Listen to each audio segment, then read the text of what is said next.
Hello and good afternoon, everyone. Welcome to this week's new episode of the Xbox Factor Podcast. I'm your host, Mr. BoomStick XL, and ladies and gentlemen, I am back to podcasting. This is my home. This is my zen, if you will. Before we even get into introductions, before we talk about the crazy topics we're going to get into, I have to first say a big thank you. Obviously, if you don't know, my mom passed away last Wednesday evening. It has been very difficult on the family for obvious reasons. But the love and support that I have received in messages, both on Twitter and through DM and through email from people in this community, has been overwhelming to the point where I could not have responded to everyone. It was over 1,000 messages on the which is just incredible. I sat back in my chair many times crying over the incredible amount of support, simply because you say you put these things out there and you don't know how people are going to respond. So from the bottom of my heart, I want to thank everybody that took the time to message me, to make it known that they were sorry for our loss as a family, and I'll never forget that. So with that said, folks, I want to thank you again. Let's get into introductions, and then we're going to get into some of these hot button topics, folks. This is going to be a spicy one. A good way to come back, to get back to podcasting. Is there corruption in the CMA? Folks, I beg to differ that yes, there is. As a matter of fact, I'm not the only one, because Jez Corden, the voice of Windows Central Gaming, or one of the voices at Windows Central, along with being the co-host of the Xbox 2 podcast, said those exact words on the new episode with Randall Thor, where he said that not only was there corruption within the CMA, he said there's corruption running rampant through the EU and UK government, and that's pretty terrible. And when you consider the size of this deal, he even made references that he thinks that this is just being held up so the boys club could be paid for their lawyerships, if you will, by the millions and millions of dollars that Microsoft has to spend on this deal just to defend it. And hearing that is disappointing. And we're going to talk about it because I'm not sure how many people have been keeping their ear to the floor, but this morning it was announced by Tom Warren of The Verge that Facebook was now being forced by the CMA to give up Giphy, which is an entity that makes GIFs. And apparently, in order for them to keep the deal that they had going on, they have to sell off this piece of the acquisition in order for the CMA to sign off on the deal. Facebook has agreed to that, and of course, many trolls in the community came out and said, "You see, this is what's going to happen to Microsoft. They're going to sell off X, Y, and Z to make this deal go through." Folks, I'm here to tell you right now, in full effect, Microsoft isn't selling shit. They're going to acquire ABK. They're going to acquire the entirety of ABK. No one is going to stop them, because, quite frankly, there is nothing wrong with this deal. There's nothing illegal with this deal. And when you consider, and I'll go to our special guest in a second, Steel Rain, who, by the way, if you missed him and Pong Souls Living Split Screen this Saturday, shame on you. Get on there, put it in your downloads, and it was amazing. I listened to it. It was that's why I wanted to have him on. But Steel Rain, how are you, brother? Welcome. Hey, what's going on, Boom? How are you feeling, man? There was a lot going on behind the scenes, but hopefully today we can invigorate the not only the gaming community, but hopefully yourself also. And again, I want to throw my thanks out there for you just asking me to be on. And yes, man, we had a fantastic episode this past Saturday on Living Split Screen, and I'm excited for today's topics, man. We're gonna bring that energy, keep it live, raw, and uncut, and just give it to y'all, man. Definitely appreciate that. And it was great to have you here because, like I said, you guys had a lot to say. You spent quite a bit of time on this topic because, quite frankly, it is a topic that I know that some people in the community are a little bit tired of hearing about. Maybe even members of the community, in the gaming community that don't podcast, might be tired of hearing about it. But I think that this is the kind of topic that continues to keep giving. And the more that the CMA puts out there, the more that I think they expose what could be considered by some people, including myself, as collusion or corruption, especially when you look at how they are specifically defending Sony and actually using their claims as talking points in their official documents. It appears to me, and I will get everyone's opinion on this, that their so-called investigation of the phase one seemed to be very, very Sony focused. When, if I was mistaken, Steel Rain, it's this. They're there to protect the people. They're there to make sure that companies don't come in and, if something was $10 on Tuesday, when this deal is done, they're charging $50, and it's a big FU tough. If you don't like it, well, don't get it. Right. Whereas Microsoft has already said multiple times that they are lowering the cost of admission to gaming, unlike anyone. No one is doing what Microsoft is doing. When the family plan officially releases, in this country, it is going to be the lowest entry point to gaming in all of gaming. And that, of course, is both through the Nintendo, through the PlayStation, through PC, and through Xbox. And with the acquisition, they're going to be offering games that the other side is charging $70 for entry to play. And you can go with your friends as low as $5 and get involved. So I'm going to be honest with you. I listen, Microsoft has the best lawyers in town. There's no doubt about it. Mm-hmm. If I'm coming up with this and I'm just, quote unquote Xbox guy, I'm sure that Brad Smith and the rest of their legal team is decimating what the CMA has to say, because there's literally nothing wrong with this deal, or more so illegal. But we'll come back to you in a second, Steel Rain. Daniel McGee, what's going on, brother? How you feeling? I'm doing pretty good. I think we got some really good topics today. I think it's going to be a great conversation.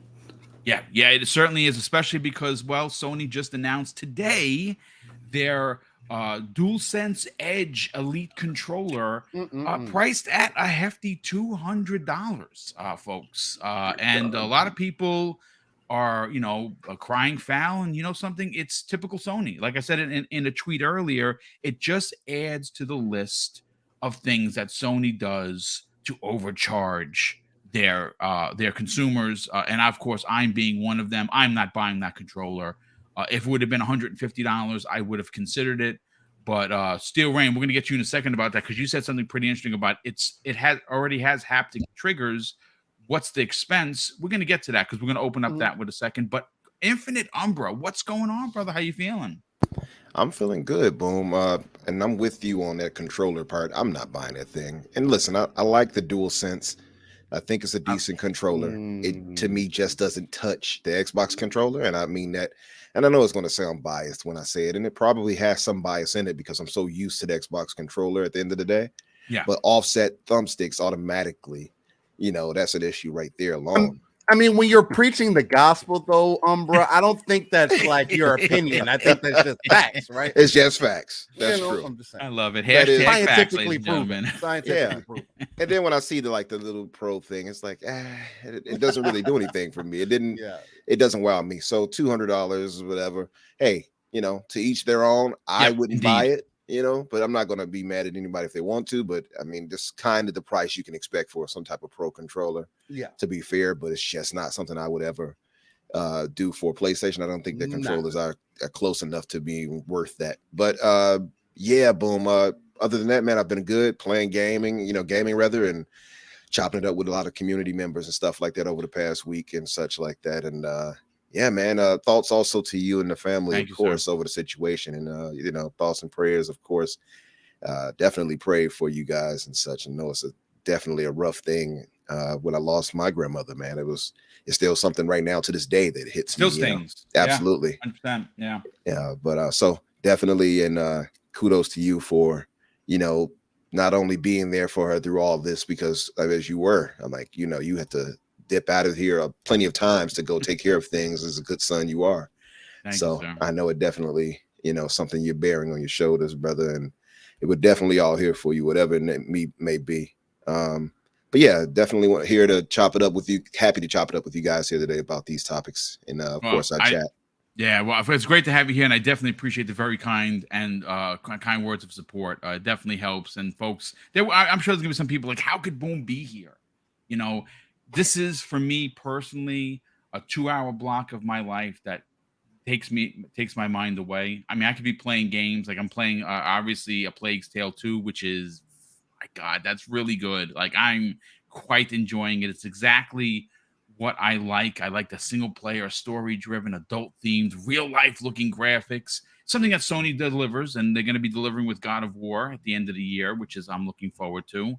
And I'm quite enjoying it. But yeah, I podcasting for me and hanging out with the community is comfort food for me, so to speak. But I'm glad to be back. But listen, before we get into the actual first topic, Paul AFC, before the show even went live, drops a £2 super chat. So thank you, Paul, for that. He says, Boom, deepest condolences to you and your family. That's very kind of you, brother. Thank you very, very much. We also have another super chat, a big one that just popped in here. So let me just get to that. That comes the way of Brett Bingham. Drops a very generous $20 super chat and says Sony's stands should be more worried if the deal doesn't go through. If it doesn't, Microsoft still has $67 billion to spend on exclusivity deals. You think Sony has been money hatting? What do you think Microsoft moneybags and Phil Spender can do? I mean, look, here's the thing. I don't know if they would pull a Sony on something like that. The deal is going to go through. It's going to have some concessions. Now, what are those concessions? Call of Duty must remain multi-plat. Do you care? You know, and that's the thing that kind of aggravates me a little bit about Sony, because in the recent CMA documents that were released, Sony specifically said that, and again, I don't want to ruin the topic for the second half, but Sony said that even if Call of Duty remains multi-plat, they still have concerns because of Game Pass, and they want to keep it off Game Pass. And this is what aggravates me, because you see that that arrogance that's being put out there by Sony is because they're the current market leader, and they have been the market leader for 2 decades. Understand that, folks. Like, I don't see, that's what I'm saying. Like, I'm not a lawyer. I'm an ex-police officer, sure, and I can tell you about criminal law and how much time you're going to do if you get caught drunk driving, but I can't tell you about, business law. But I think that common sense rules the day here when you say, how is we buying this entity and trying to be better and moving from 3rd or 4th or 5th place in multiple regions of the world to try and compete with a competitor that's been in first place for 20 plus years, that has literally more than double the amount of consoles sold than Xbox. It's bonkers to me. It's bonkers. But listen, let's get into the DualSenseEdge. That was announced today. Sony dropped that information. I believe it was at 9:00. And folks, look, an elite experience is going to cost you money. Now, what's in an elite experience? Steel Rain. Is that the elite controller? Is that Sony's new foray into elite controllers? Is that a scuff controller? Is that someone else that, another company like a Razer that makes a controller like this that's going to be expensive? Value, as we know, Steel, is in the eye of the beholder. So 100%. Someone that is a Sony fan may look at this deal and say, something, this is what I've always wanted. 1,000. Microsoft has had it. I always wanted it, but I don't like the offset thumbsticks. I like my Sony thumbsticks being next to each other, and I can't argue that. If you want to spend the $200+, that's, you go ahead and do it. Right. But the question of the day is it worth it? Is it worth the $200+ after tax? And you said something pretty interesting that I want you to elaborate on. You said, well, Boom, it already has haptic stick controllers on the old one. Usually something like that is you get that in a premium experience. So what's the premium experience here? That you can just move the buttons? Yeah. Yeah, from what I've seen, I mean, is being able to take the thumbsticks out actually from the controller. I thought that was really unique. That's something different because there has been this thing to where controllers, we can't seem to get controllers without some form of stick drift at some point.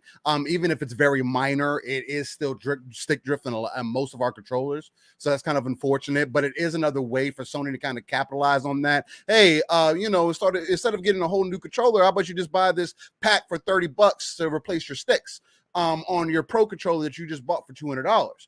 Now, again, is one of those issues that we got to continuously just speak on about.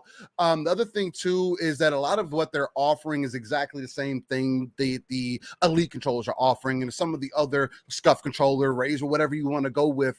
A lot of the other companies are offering, and it's literally this is just PlayStation's version of those things. They did it their way, and it makes a lot of sense. But the biggest difference is just being able to remove those sticks. Other than that, everything else is pretty much what you would expect from that type of product. Now, is it necessarily worth it? Again, like you brought the attention, if you're a Sony mainstay kind of guy, you're not with the offset sticks for whatever reason, and you feel like a Sony branded product is probably going to be the better option, then just like I have my Xbox Elite Series controller, I don't need it, but I do find it as a necessity for my gaming because it's the only controller that I use. If you're that kind of gamer, sure, why not?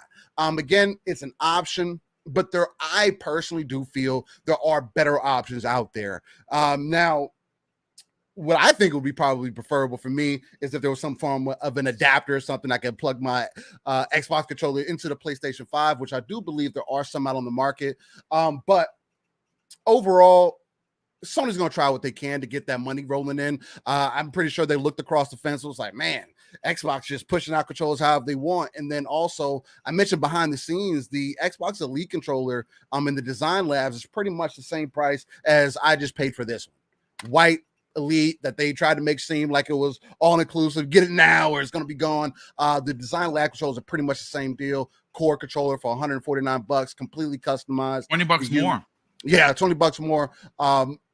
Completely customized to you, and if you think $150 is worth it for you for a controller, I say go for it. But in Sony's case, again, if you're Sony focused, that's where I really see it playing in a factor. But that's for me. Well, look, I'll say this: controllers are something that are necessary for your gaming experience. 100%. Now, some people like wireless, some people want wired for whatever they're using it for, whether that be for a shooter. They want no latency. And you mentioned something that was pretty interesting just now. For $150, you can get an Elite controller without all the pieces, right? Because that's separate. And you can have it completely designed to your like, which is incredible. And someone like me, I have 5 Elites. Right, like I have 3 of the originals. I have the Gears, which is worth a lot of money, which I don't use because it's worth a lot of money. I have a white and a black, and of course, the Elite 2.0. I have the original black one that released, which is awesome. But I got the Halo Infinite one, which is dope, and I use that all the time. What's interesting is if I decided to get one that was designed in a color scheme that I like, I wouldn't mind dropping the $150 because I have all the pieces. So for me, it's not that big of a deal as opposed to someone who doesn't have an Elite controller. Right now, though, if you want an Elite controller 2.0 at the Microsoft Store, it's $154.99 right now with everything, full kit and caboodle. So for $154.99 for $155, you can turn around and have an Elite 2.0 package delivered via the Microsoft Store. I think Amazon has it for the same price, maybe even a few cents less.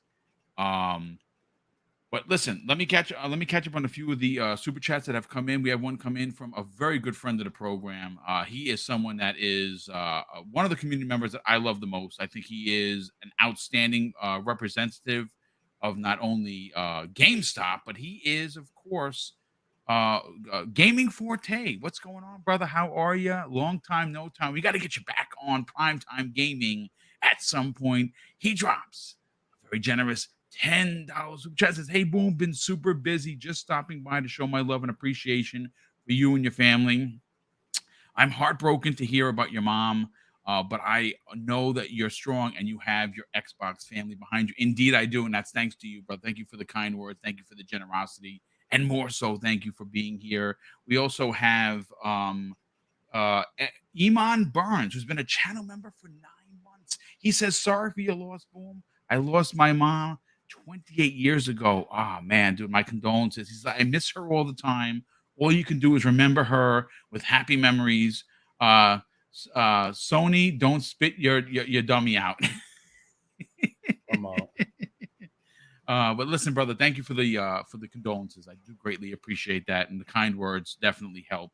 Wow, we have a $50 super chat from my good brother John Wolf, who says this: Boom, I hope you and the family are feeling better, and it's good to see you in good spirits. Please take the super chat and invite Mrs. Boom to a special lunch. God bless my brother. Thank you so much for that. It's very kind of you, John. And of course, the kind words are always accepted here.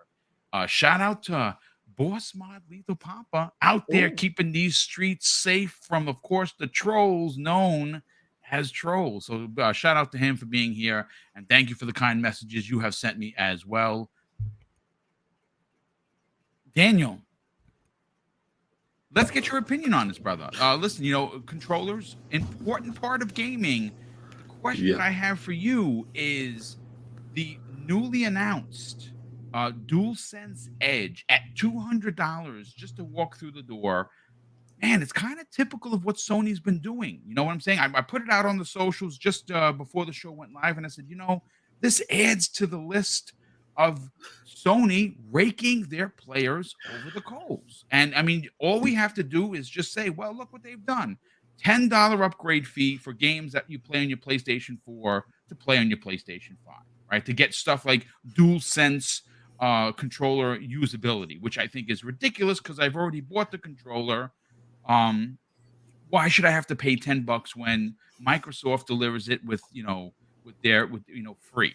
It's $50 increase on the console, $70 games, $18 for PlayStation Plus Premium without day and date releases, and now a $200 controller that is considered their elite versus the elite that is currently $154.99 and has all the same bells and whistles. The only thing that's different is you can't pull out the whole module. Now, the module being removed, I saw some people, applauding this, and I suppose that is, if you get stick drift, it's the way of going out and spending an additional $20. But again, it's pretty incredible that again Sony would charge you $20 instead of fixing the drift that potentially might happen.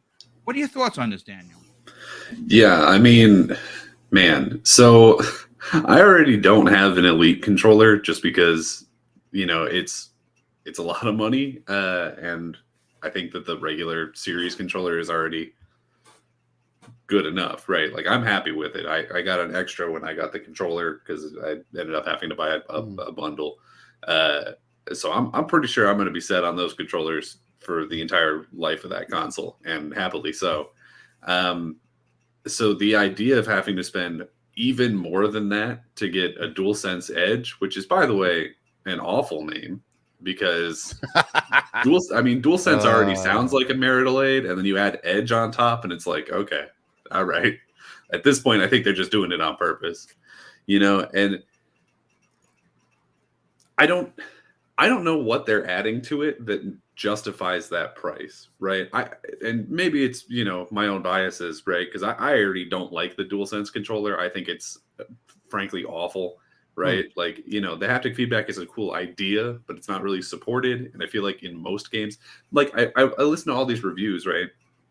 And people will be talking about like Miles Morales, and they're like, "Oh, you can really feel the webbing in the hand," and then I play it, and I'm like, "No, you can't." Like, it's not like, what do you mean? Like, it just vibrates when I shoot web. Like, cool. Like, I don't know. It doesn't do it for me. You know what I mean? And it just feels like there's a lot of sort of half-baked gimmicks that just don't really make the bill. And in place of like taking all the money out of the actual design of the controller to have these gimmicks, it feels super weak. Like when I hold my DualSense controller, I genuinely feel like if I look at it wrong, I'm going to snap that thing in half. Or like when I'm fighting those adaptive triggers, I feel like I'm going to break them, right? So the idea of spending $200 on one is ludicrous to me, right? I don't know that it's necessarily like not worth that price. Like there's a lot of stuff in that controller. Mhm. I just don't think that any of that stuff is stuff that I want. So it's not for me. Yeah, it starts to feel like a whole bunch of nothing, right? Yeah.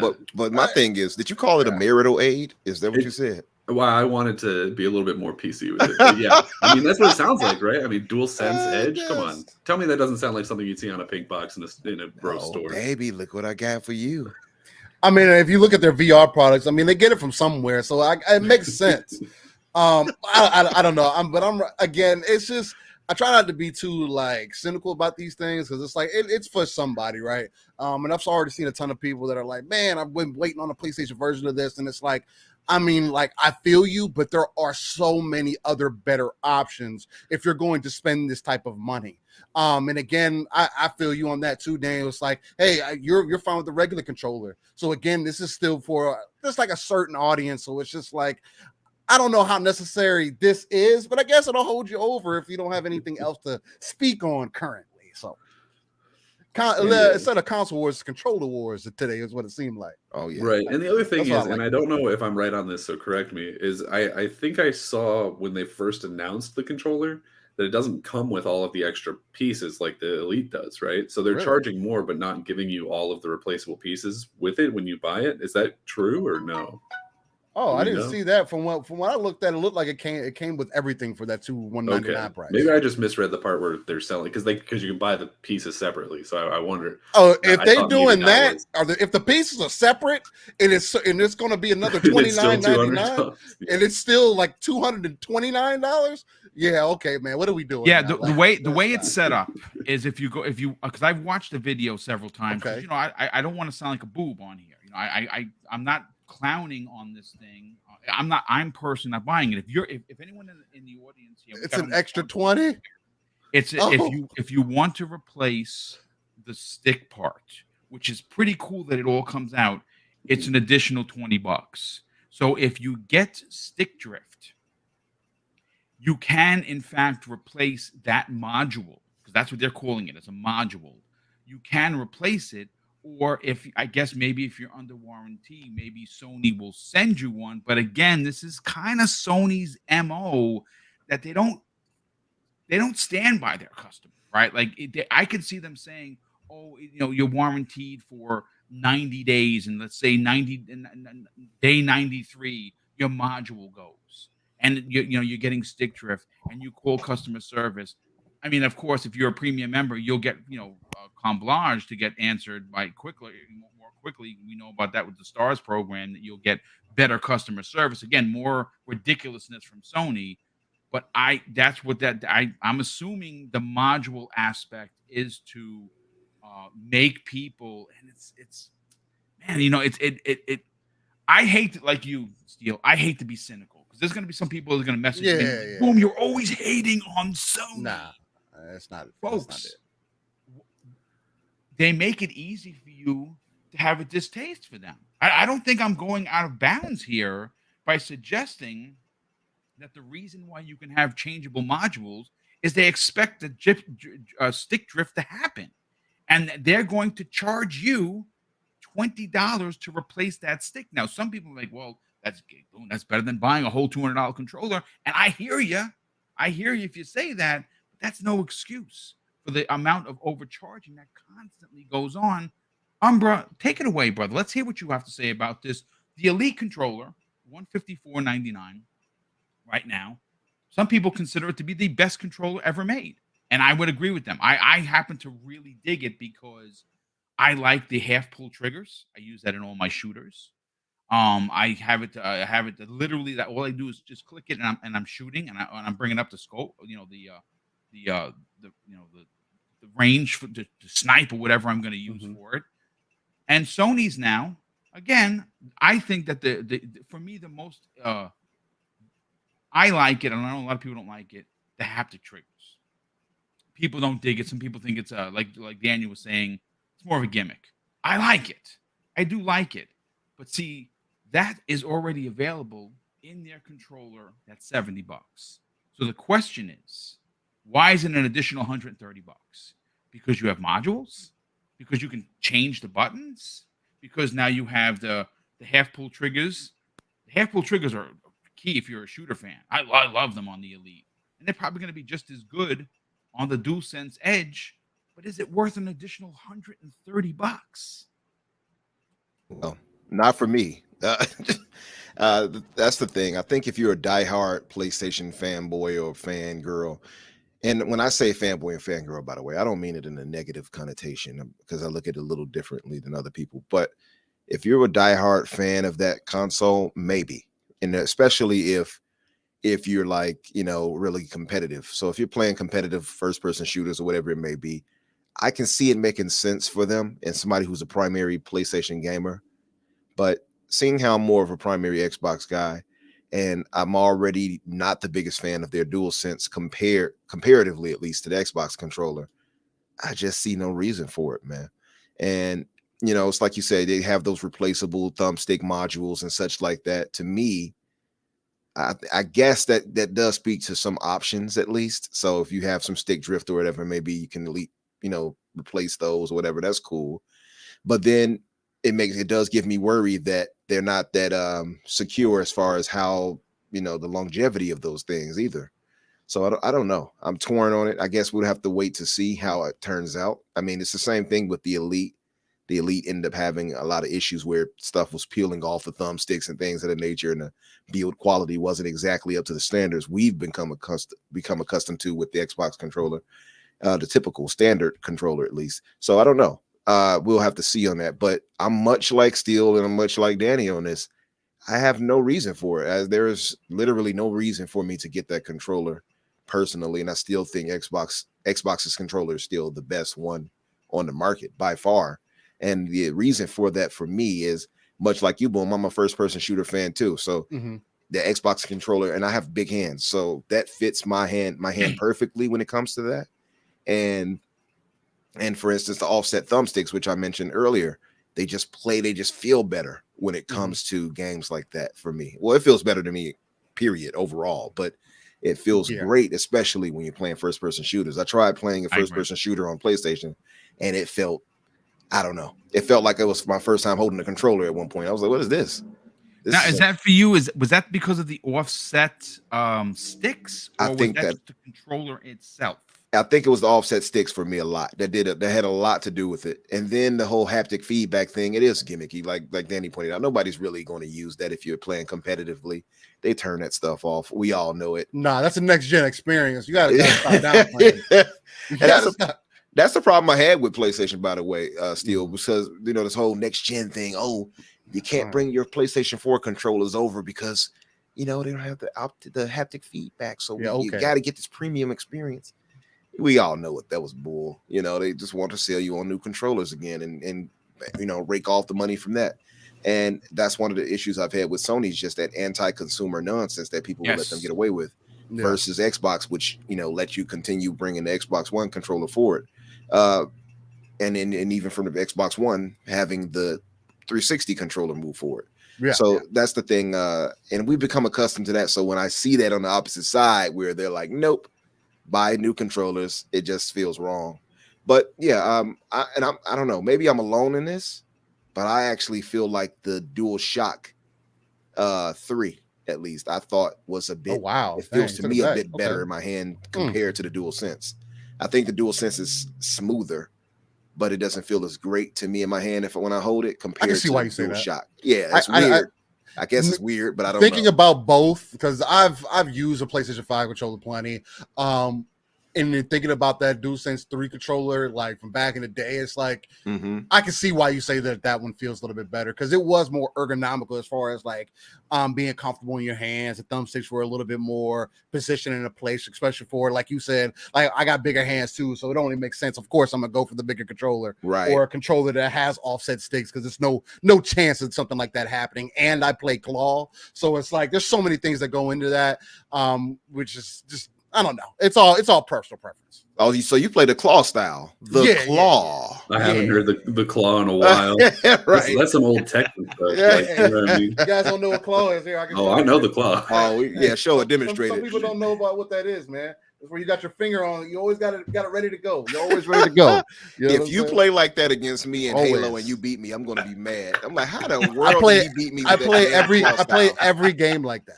I always play like that. Triple. Yes. I don't understand. Yeah, it's amazing. It's amazing. It's amazing. I cannot do it.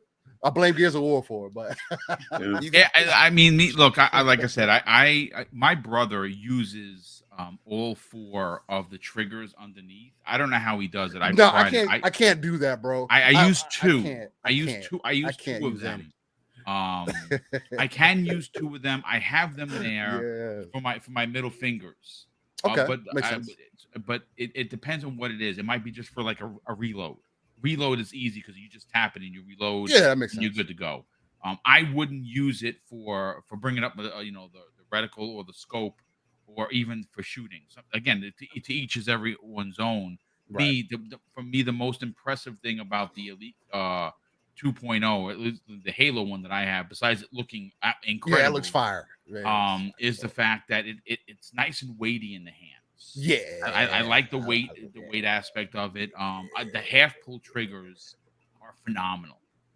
It's not even half pull. It's at a quarter pull in the quarter pull. Yeah, I keep calling them half pull. If that, it is a quarter pull because literally the minute you hit, you squeeze the trigger. If you have it on the first setting, you're shooting. It's fantastic.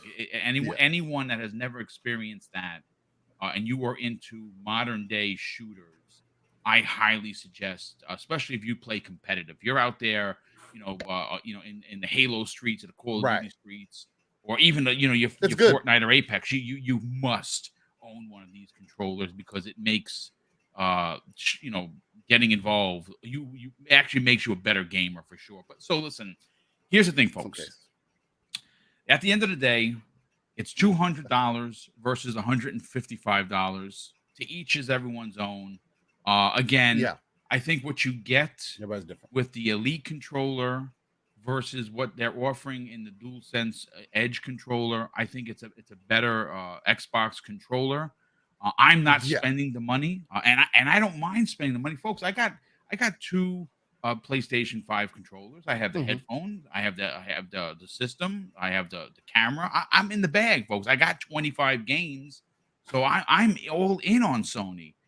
But like for instance, you gotta ask yourself when they make these announcements, right? For the PlayStation VR 2.0. I got very excited because I'm a VR guy.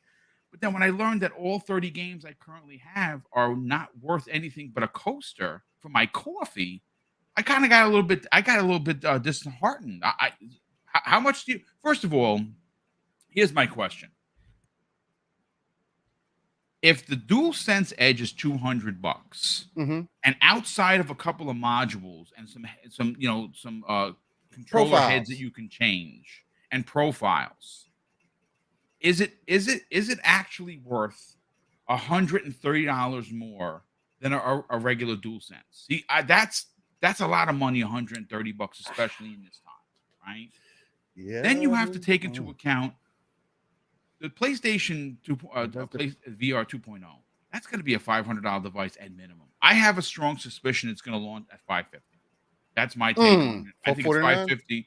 Yeah, I think it's $549. I think it's $600 after tax. And I don't even know if you get a game. You might get you might get the robot game, which by the way, disrespectful. Was awesome. I platinumed that game. It was unbelievable for the PlayStation 5. But is it going to be worth that money? Wired? I don't know, man. So you have to ask yourself, folks, who is paying for this? It's not Sony, folks. It's you. It's me. It's everybody in this chat. 408 people here. We're paying for this one way or another through all of the sneaky ways that they do things. And I don't want to reiterate the list and be that he's talking about the same thing again. But Jesus Christ, folks, Sony constantly rakes us over the coals with everything. It's not just one thing. It's so many things. It's bonkers. And this is just another example of them overcharging their fan base. So I mean, again, to each is everyone's own. If you think this is a good deal, good on you. Pre-orders go up on the 26th of October. You can pre-order it. It comes out in I believe it's January of 2023. This is probably going to be a very sought after controller, especially in the resale market. So if you want to be a scalper, get out there and reserve yours now, and then charge $300 for it because somebody will probably buy it. But listen, folks, I got to catch up on some of the super chats. There's been quite a few of them. I want to make sure that I haven't missed any.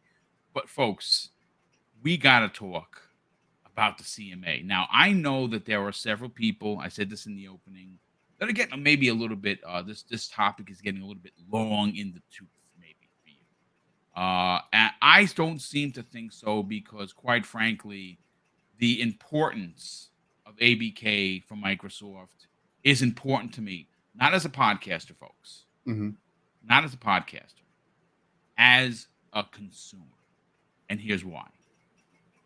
I'm buying, and I already pre-ordered and paid for Call of Duty Modern Warfare for the Xbox Series X. Right, I'm in because the trailer sold me. I'm gonna probably play a little bit of the multiplayer.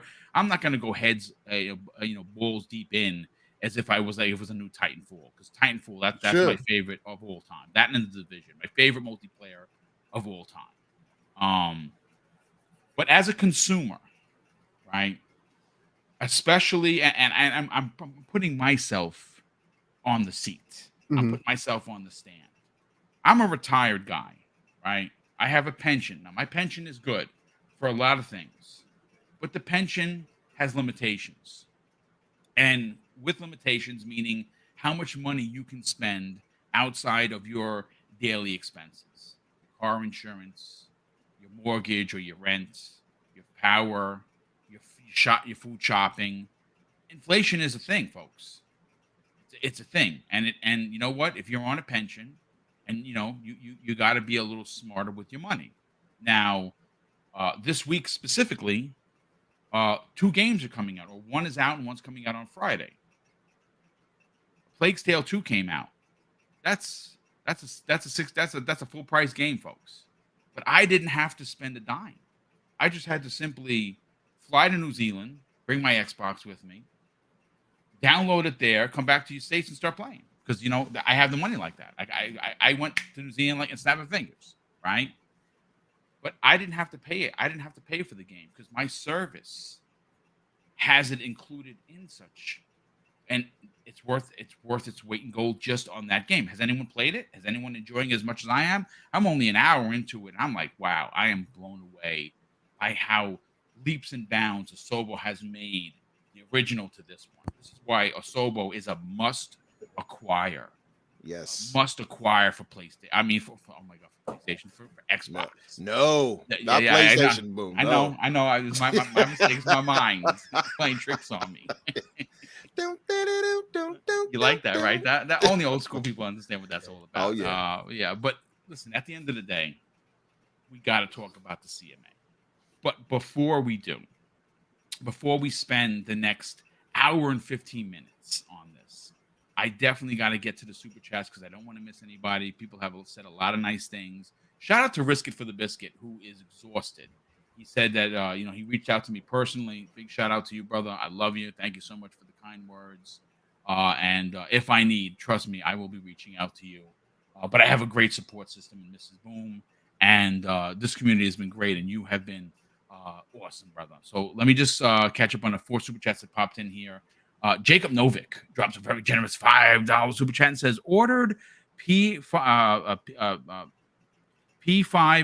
and Gold God of War today, which I'm looking forward to. Yeah, I can't wait for God of War. God of War is going to be It could even be my game of the year, but I don't know if it edges out what I already have as my game of the year. We'll see. Only time is going to tell. He says, it seems, though, that Jim wants to block only because of one game while women suffer and are abused.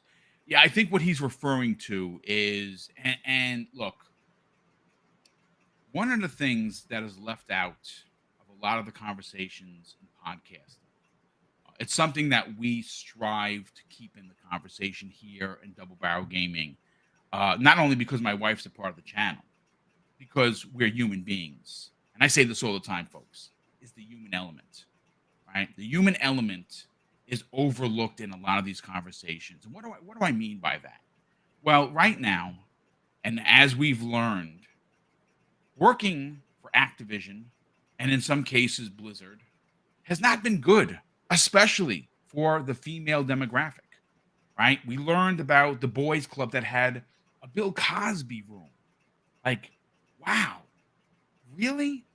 He was put in jail for rape. So you found it cool to have quote unquote Bill Cosby room? Like, holy shit. Like, I can't believe that. But that actually happened, right? And we know that they were, and I say the workers, the game designers that we all, forget that actually make these games are real people. And they matter. And the ABK deal, as important as it is for Xbox and Xbox Game Pass and Microsoft as a company, we tend to forget that there are people that make these games. And if this deal goes through, or more so when the deal goes through, they're going to be put in a better light for their working conditions. They're going to have a union to now defend them. They're going to have policies in place that prevent sexism, that prevent not getting a better position because you're a male versus a female. Hopefully. Yeah, these are important things that are left out of the conversation, but not on this channel.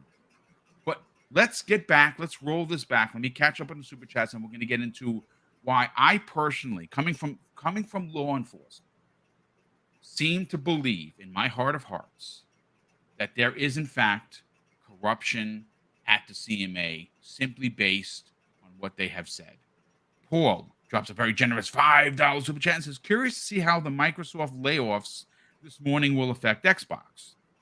My condolences to you, your family, and Optimus Code's family. Optimus Code, he had passed away, and my condolences to his family as well. Paul, thank you for the kind sentiment and, of course, the generosity. Raiden Blade drops a very generous £5 super chat and says, welcome back, Mr. Boomstick. You were truly missed in these gaming streets. Thank you, my brother.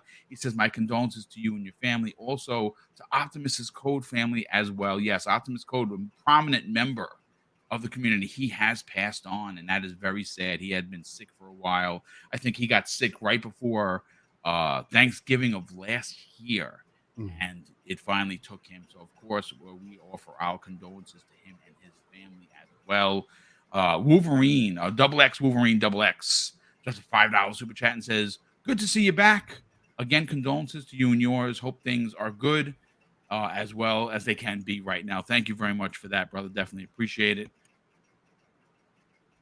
Steele, I want to go to you first immediately on this. You and Pong do what you do every Saturday, and you do it to great success, in my opinion. That. They are close to 1,000 subscribers. If you're not subscribed to Living Split Screen, they are #Boomstick approved, and I really would ask that you get over there and you sub their channel right along with, of course, Kayasande's YouTube channel. Yes, He's sir. close as well. Absolutely. These are two channels that you need to add to your daily or weekly listening pleasures, because they come at things from angles a lot of times that even I miss. And I say collusion, or I say corruption, and a lot of people get a little nervous. And I was actually told by several people, Boom, I don't know if you should go out there and publicly say that there's CMA, at the CMA, there's corruption. Maybe there's going to be backlash for your channel. And here's the thing. We don't shy away from backlash, but we also don't shoot from the hip. We also come at these situations with class and dignity and respectability. And I'm sorry to say, folks, anyone that doesn't even read the room fully can see that there might be some collusion. And here's why. When the whole CMA has a problem with ABK versus Microsoft, or came to like Steel, there were things like block emojis used in their public facing Twitter account, which I found to 2022. be I mean, ridiculous, whatever. to be honest. And then, of course, in those original release documents, CMA specifically said, we have concerns, Steel, for PlayStation's market leadership role right now, that if this deal goes through, they won't be the market leader anymore. To me, that sounds like collusion because, well, why would you care if Sony goes into second or third place when they have been in first place for 22 years, literally, since the PlayStation 1? I don't know. I don't have a real answer to that. And of course, you hear that, this CMA keeps putting their, stepping in it or exposing what could be considered corruption by some, where they consider, they say things like, well, Microsoft's strong leadership in the industry at number 3 versus number 1. Folks, we're talking 2+1 over Sony over Microsoft. And there's just the things that they have gone on to say, and you've read some of them verbatim on your show Saturday, that make you wonder if someone's getting paid under the table to take their side. Now, granted, this is phase 1. You said it, Steel. Phase 2 is a whole group of other people that are going to do their due diligence. And I think at the end of the day, not only does this thing pass, I don't think there's going to be any concessions because Sony is in a position to respond because they are the market leader. They have the money, they have the talent, they can respond. They own Bungie, for crying out loud. Right. What are your personal thoughts regarding the claims of potential collusion or corruption, or in some cases, both? Okay. To me personally, I don't know if it's necessarily collusion or corruption that's going on more than the fact that Sony has just had brand domination over the industry for, like you mentioned, 22 plus years. Sony has been in the hardware business for a long time. So they've been able to shake hands, hold babies, kiss babies, and show good face to the people for a long time. Again, like I always mention, it's something I'm going to continue to bring up because it is an important point. Sony is number 7 in brand recognition globally. Across the world, Sony's recognized. If I walk down the street, 10 out of 10 people, I can guarantee you all 10 people are probably going to know what a PlayStation is. Where's Xbox in that? Are they even in the top 100? No, they're way further down the list. Yeah. So from that angle, that's going to be more the angle that I'm going to take on this, because that's blatantly what I see happening here. Hey, this is the way that business has always gone. This is the way how we want to keep business, and the possibility of this digital era, cloud, all this other infrastructure that Xbox is talking about doing, that Microsoft, is talking about doing, and bringing into the Xbox ecosystem, I should say, is all things that we're unsure about, that they can monopolize. They have all this, and they say all these things, but there's nothing to back those things up.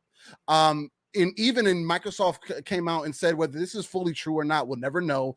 But Xbox came out and said, hey, we're not even using Azure for our cloud infrastructure for xCloud.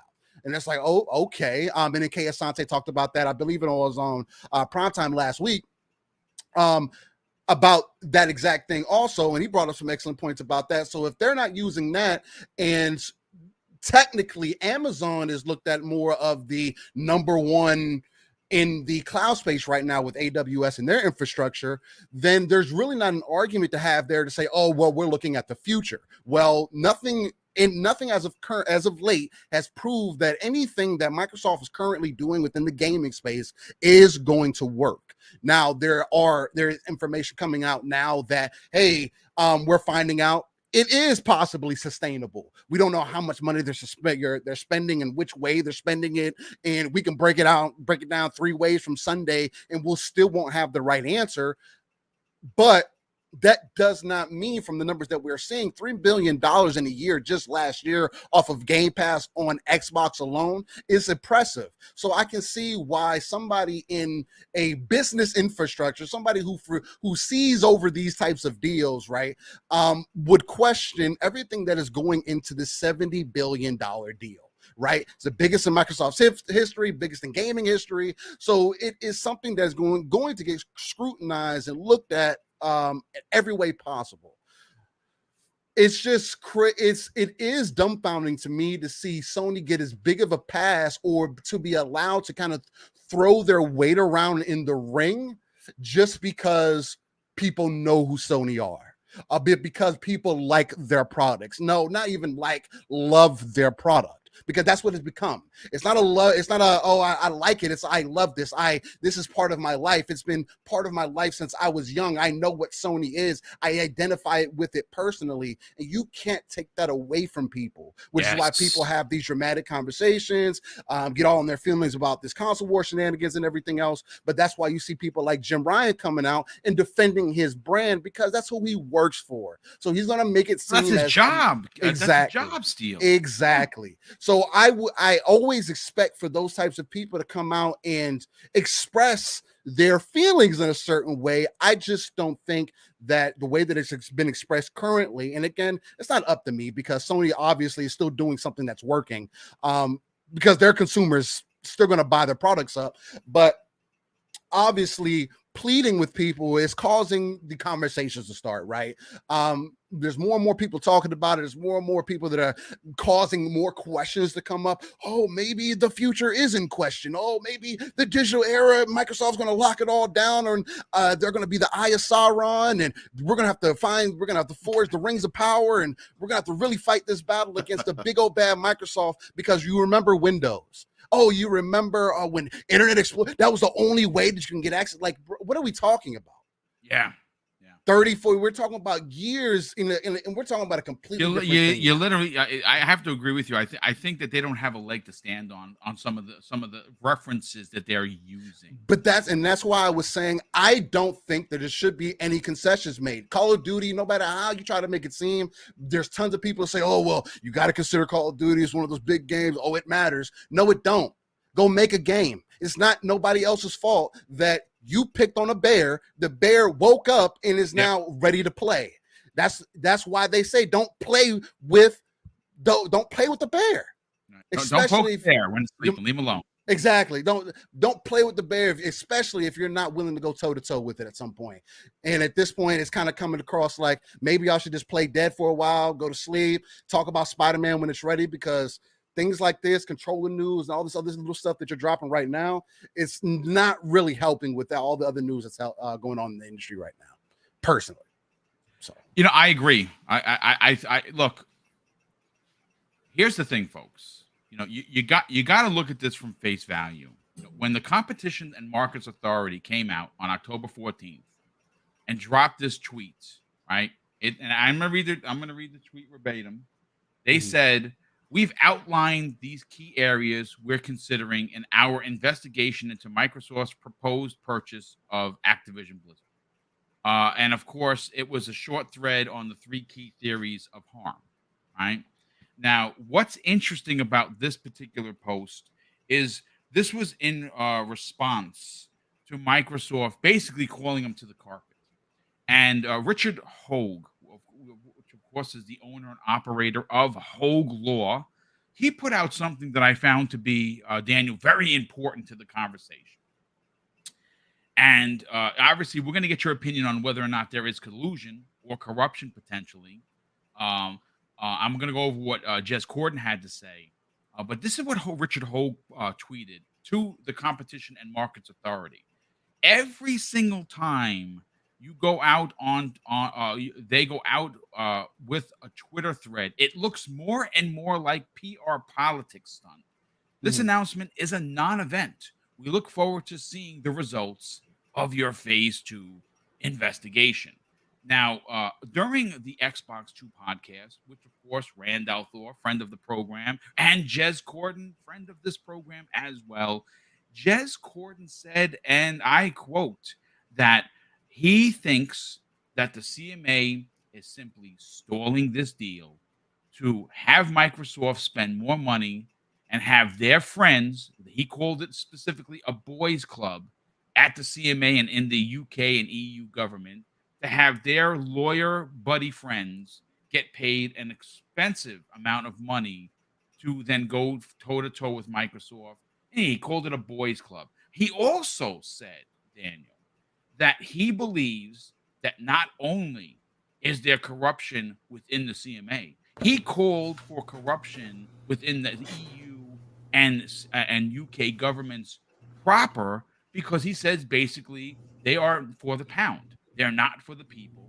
And again, I am not quoting him word for word, but I am basically giving you the gist of what he had to say. And I agree with him. I think based on some of the things that the Competition and Markets Authority have said seem very, very much on the level of collusion, defending a particular one brand in PlayStation. And what I found even more interesting, Daniel, is the fact that the CEO of Take-Two came out during an interview with YahooFinance.com and specifically said that not only is Microsoft an ally, he thinks that this deal is good for the industry. And again, hearing from competitors, which is something that goes on in these investigations, they being one of the biggest ones. Take-Two is a monster publisher on the lines of a Sony, on the lines of an EA or a Microsoft. And he said he had no problem with the deal, like many others. Where do you kind of fall with all the information that has been put out there for us to read and go over? Is there collusion? Is there potential corruption within the CMA? I don't think I'm at a point where I can say definitively if they have any kind of like collusion or anything. For me, I think that all of this is just bluster and BS, right? Like, I think that it's just the CMA, I don't know, like delaying and whinging at all of these things so that they can sort of like pretend that they're important, so that they can like earn their paycheck, right?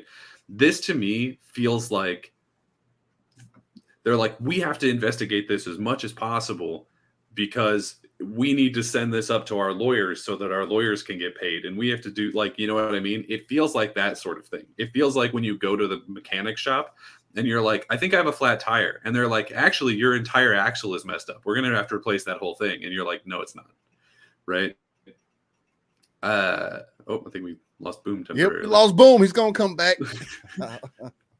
But anyway, so it just feels like they're like stalling for time so that they can earn their paycheck, right? I don't think for a second that this deal is not going to go through, right? I mean, look at Brazil, right? They also sent this to, you know, a second stage of research, and they found that there was absolutely no reason to block this deal. And like every single person who does their own research and looks into it is going to come to that exact same conclusion.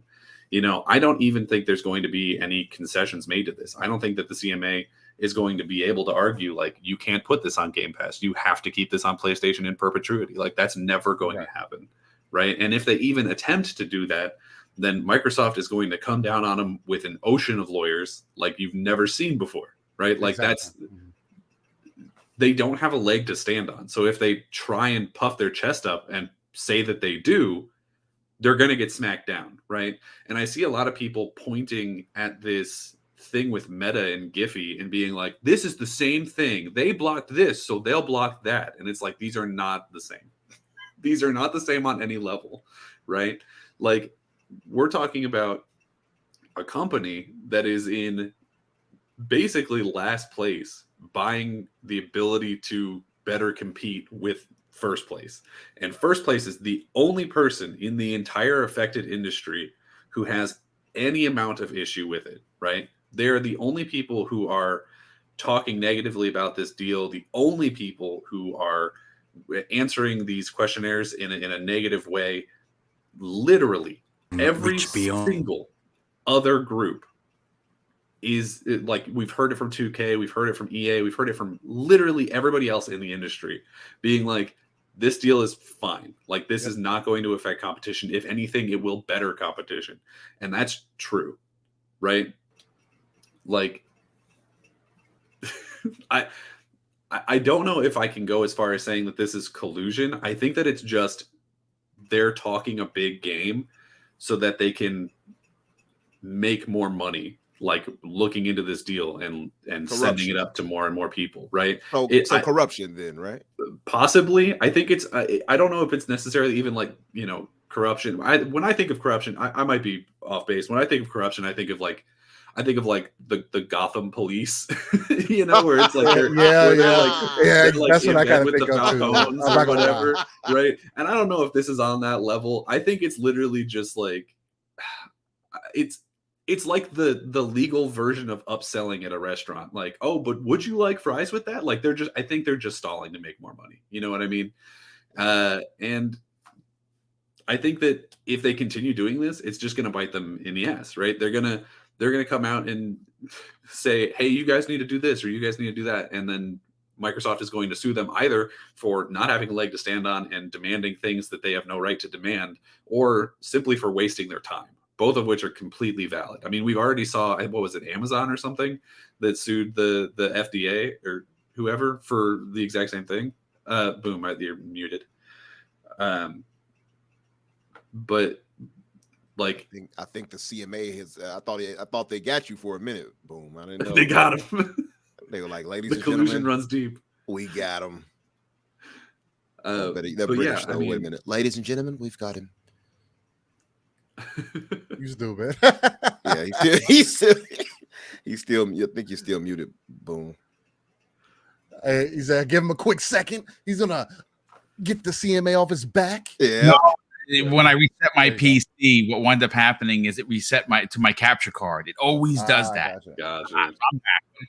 Yeah, I mean, listen, you're making a lot of great points, Daniel. I mean, again, several people that I consider to be good friends, good co-workers, or, you know, in the industry of podcasting, were like, Boom, I don't know, man. That's kind of deep saying corruption, but I don't know. First of all, is my audio going in and out anymore? Can anyone confirm? Because from what I can tell, it seems like you're fine now. Boom. Yeah. Okay. It was going out before. Yeah, I had to reset my PC, which I did, and hopefully the sound is good. But please continue, Daniel, on your point.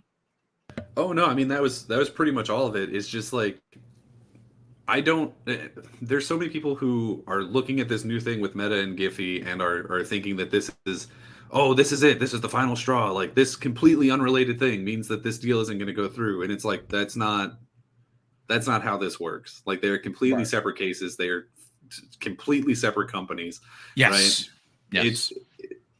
They're not the same. Right. And I understand people wanting to jump to this conclusion because, like, I say it in I've actually got a video coming up later today, and I say it in that, where it's like, people are just looking for a scapegoat for anything. It's the same thing as like the PlayStation showcase not happening or whatever, where people are like, oh, well, PlayStation isn't doing their showcase. It has to be because they want to intentionally look weak so that the Activision Blizzard deal doesn't go through. And it's like, that's ridiculous. Like, that doesn't, like, hey, if you're in chat and you're thinking that that's the case, I got bad news for you. It's not, right?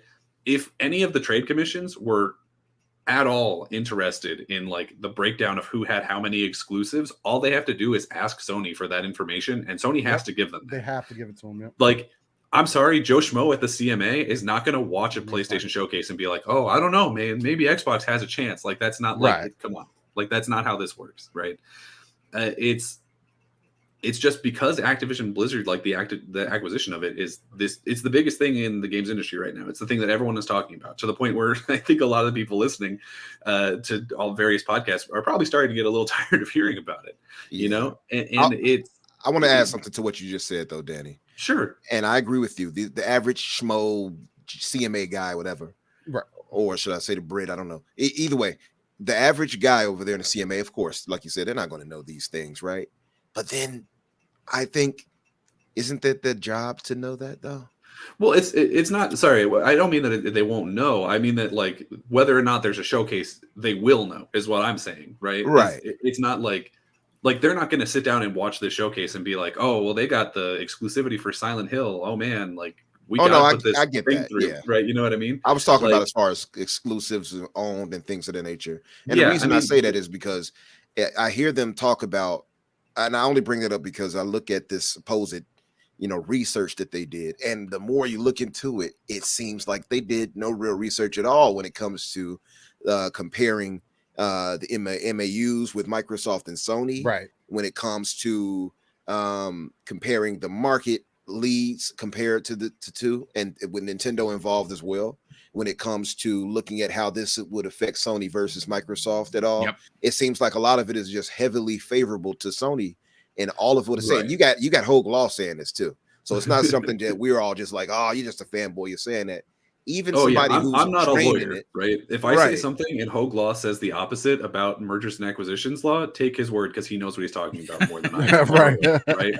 So, like, let me just get that out immediately, right? I am in no way saying that I am smarter about this topic than Hogue Law. So you're saying you're challenging Hogue Law? Is that what I'm hearing? Yes, I would like to. I'd like to formally challenge Hogue Law to a law off, if you will. I think the only field in which I could challenge Hogue Law is like D&D, which I know he just started a campaign, which is really great. Actually, I'm enjoying it a lot. But no, anyway. So my point being, just like, people want to find excuses for why these things are happening, right? And because Activision Blizzard is the biggest thing going in the industry right now, it's an easy scapegoat, right? It's easy to be like, oh, this must be related to that, even when it's completely not, right? Like this PlayStation showcase not happening, right? People are saying, people are doing the thing where they're saying, oh, it's because they wanted to look weak or whatever. And it's like, no, it's not, right? PlayStation, I'm sure, has a reason why they're not doing a showcase. I hope desperately that it's not that they don't have anything to show. Maybe they're just looking for a better time for it, or maybe they're still locking down certain deals or something, right? But I can tell you with 100% certainty, PlayStation is not halting their marketing cycle because of this deal. If they are, that would be the most foolish thing they could ever possibly do. And it's the same thing with this meta Giphy thing, right? Like, these are different entities in a different acquisition doing completely separate things in a completely separate industry, right? They're not relatable, right? You can't look at these two things and say, oh, well, they blocked this, so they're gonna block that, because there's no comparison point. No, shout out to Luke Steele, who's in the chat. He's a good friend of this program, very knowledgeable member of the community. If you didn't know who Luke Steele is, he is a lawyer. He's a mergers and acquisition lawyer, actually in the UK. He has gone up against the CMA numerous times, so he does know what he's talking about. He was on the show a couple of months ago. Lou, we got to get you back on here, especially when we get closer to potentially what the FTC is going to say. I think they're expected to have their decision on November 8th. We'll be primed to find out what they're going to say, and it's up in the air. I don't think the FTC is going to have any problems with this deal, and I think that if they don't, I think that you're going to see that. And again, this is just my opinion. I could be 100% wrong. If the FTC doesn't have any problems and there are no concessions, which I don't expect there should be any, I would imagine that the CMA and the EU commissions are probably going to follow suit to some extent. But again, I could be incredibly wrong about this. But Daniel, great points as always, which is why we love having you on here. You always bring it 100. But I want to get Infinite Umber's opinion. Obviously, Steel Rain, Daniel have knocked it out of the park. I have said my piece on it. I still think that they're is there some sort of corruption. I'm going to stick with it. If I'm wrong, I'll take the knee. I'll give the I'll give the knees if necessary. I just think that a lot of things that they're saying seem very, very suspect. A lot of it doesn't have any bounds, especially when you start hearing from other entities within, Microsoft's peers. Take-Two, EA, Google even said there wasn't a problem until, they decided to can Stadia, and then it was a problem. But most of the gaming entities that are on the level of Microsoft are like, yeah, it's just competition.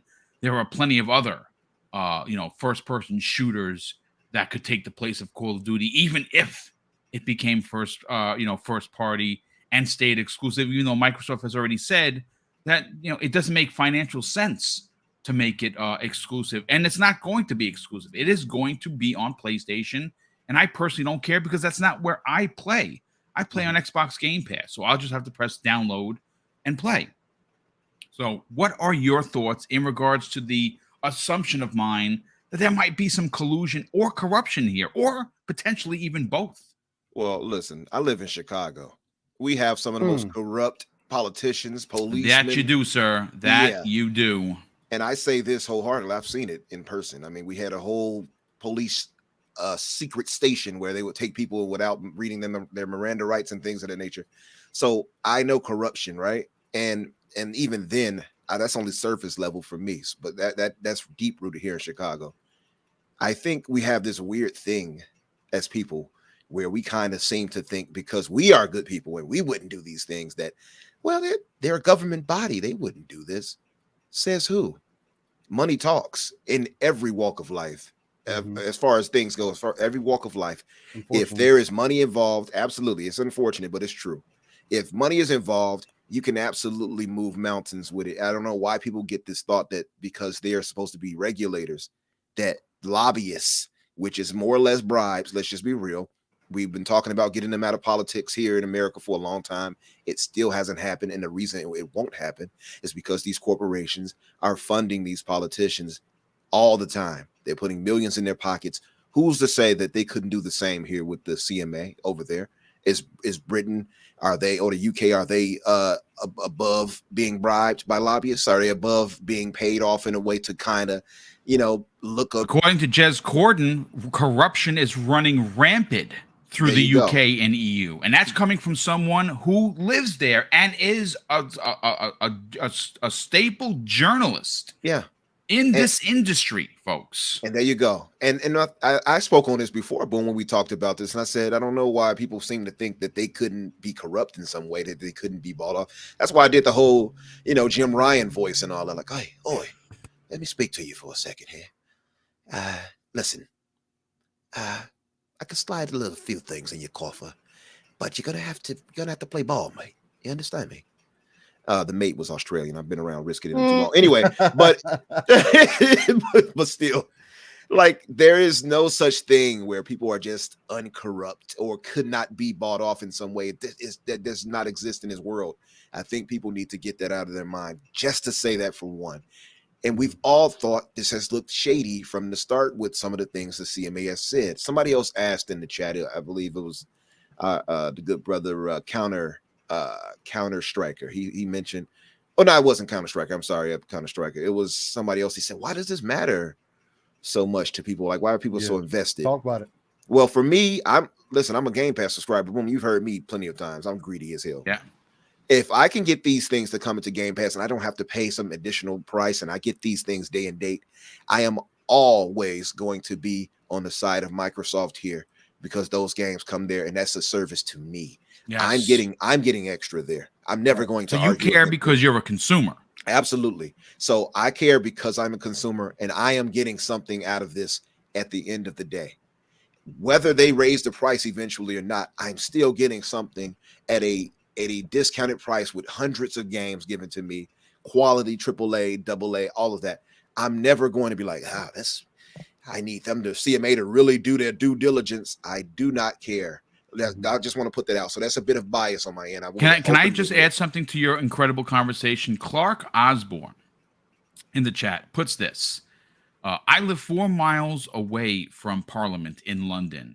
We are also known for being the best money laundering capital in the world. Oh, wow. Now, whether or not that is legitimate, whether he's trolling or he's being honest, there you go. Yeah. There you go, folks. Yeah. And I mean, I wouldn't doubt it. Our brothers over there, and you can tell some of the things where you're at, like their location and based out here in Chicago. Like I said, I can point out plenty of things if I really wanted to talk about it, that I've seen open corruption, right? But and that just on a different level. Our politicians have gone to prison, you know what I mean? Being caught up in these things. So from bribery. So I know that it happens. I don't know why people have this thought, oh, they wouldn't do that. They're above reproach. No, they're not. I don't care where you're at in this world. Yeah. So just to point out, because 3-Bit and a few other people have pointed out that Microsoft had a brutal, right? Like a cold-blooded response to the CMA recently. I don't know if they should. Yes, they should. Mm-hmm. Mm-hmm. So our good brother Senjutsu Sage spoke about it on Twitter, and he posted a great thread about it. And I'm just going to kind of read off some of this and give you all some of Microsoft's points. And it's a longer thread, but I'm going to kind of cut it. But I don't want to, drag on too much. Talk to him. So Microsoft points out that counters a major finding by the CMA, where they pointed out that the CMA cited minutes played by Microsoft and ABK content in the UK, but they only showed the Xbox data. They didn't show PlayStation's data. Mm-hmm. So it makes you wonder what they're doing, because if you're going to show one, like every time I've talked about Sony, I got to talk about Microsoft because they are 1-for-1 competitors. They're direct competitors with each other. If I talk about Xbox, I got to talk about Sony. The same way in this particular situation, and to your incredible point, Umbra, this is kind of important, man. Absolutely. So they say by focusing on minutes played on Xbox only, especially for historically exclusive franchises like Halo, Forza, and Gears, it greatly overestimates Microsoft's position as opposed to if the CMA would have accounted for all, across the board as far as things go for that, right? So that's what they're supposed to evaluate, by the way. That's part of their job. And that's what I was mentioning earlier when I said that, Danny, not to say that you were wrong on that, but just to point out, to say, these are some of the things they're supposed to do when the research part kicks in. They have to find these things out, be that them asking like Sony, whatever, like you pointed out, or whatever it may be. Of course, like you said, they wouldn't be watching the shows to say, I see they have this game or that game. So I wasn't against you on that. I wanted to clear that up. But just to point out, these are part of the things that the CMA are supposed to do. They're supposed to research this. So then why is it one-sided where they're only accounting for Xbox's time with Call of Duty, but not comparing the two between them and Sony? Right. And when you see that, and that's just one instance, right? I'm going to read something else, and I'll make this final point on it after I read these things. So it says, Microsoft also shows that if Call of Duty is so crucial to attracting gamers, then why does Xbox data show that between 2016 and 2022, a large percentage of hidden or of new Xbox gamers never played or purchased Call of Duty content, and a small percentage that never played Call of Duty as their first game on the new Xbox? It says Microsoft also drops a bomb by saying no evidence exists, not even internal documentation that suggests Microsoft has considered taking Call of Duty from PlayStation. It's never been said, they say. That's a big claim, as the CMA suggests that they found internal data that contradicts that. So now I want to see this supposed proof that they have to contradict Microsoft, pointing out, we never said that. We never said we would take. Everything we've heard from Phil and team has all suggested that the games will stay multi-plat. And I think Lethal pointed out earlier in the chat, he said, why would they take it off PlayStation? And the more we have to think on this, the more it makes sense. Yeah, why would they? We get it day and date into Xbox and to Game Pass. So for us as subscribers, our needs are met. We don't care. We shouldn't care, at least, right? Absolutely. Yeah. PlayStation people and gamers still have to pay $70 or $60, whatever they might. I doubt Microsoft is going to lower it, but let's just say 60. I'm going to be nice, but let's say they have to pay full price. I guess $70. It's going to be 70, but yeah, but you know what I mean. So I hope it's why then would they take it off? 60 on Xbox. That would be crazy. That would be fun. That would be crazy. It would be something else if they reverted back to $60 though. Wouldn't that be something else? If they rolled back that $10 charge with the 10% off in Game Pass? So makes you wonder. Yeah, it does. But then so you have that situation there where we have this, we're getting a day and date, no extra charge. PlayStation has to pay that price. That's more money to Microsoft. Why would they be against that? So I would love to see the CMA actually try to point out that supposedly there's some internal documentation that claims that.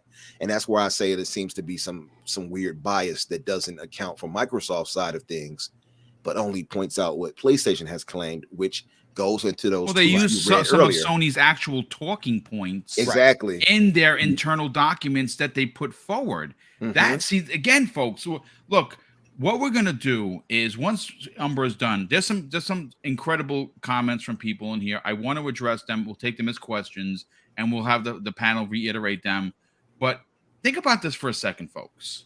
Like, the reason why I suggest corruptions or collusion, right? Where I have investigated it personally and thought maybe there's something here for one of those or both, is when you do an investigation into something. If I were to use another police officer's information, I would have to make credit that police officer Johnny Two-Tone actually saw this. This is what's in his memo book, and this is I put my information in there, and we both present both pieces of evidence to the conversation, and they use both of us as corroborating witnesses because we were there, and he saw something and I saw something.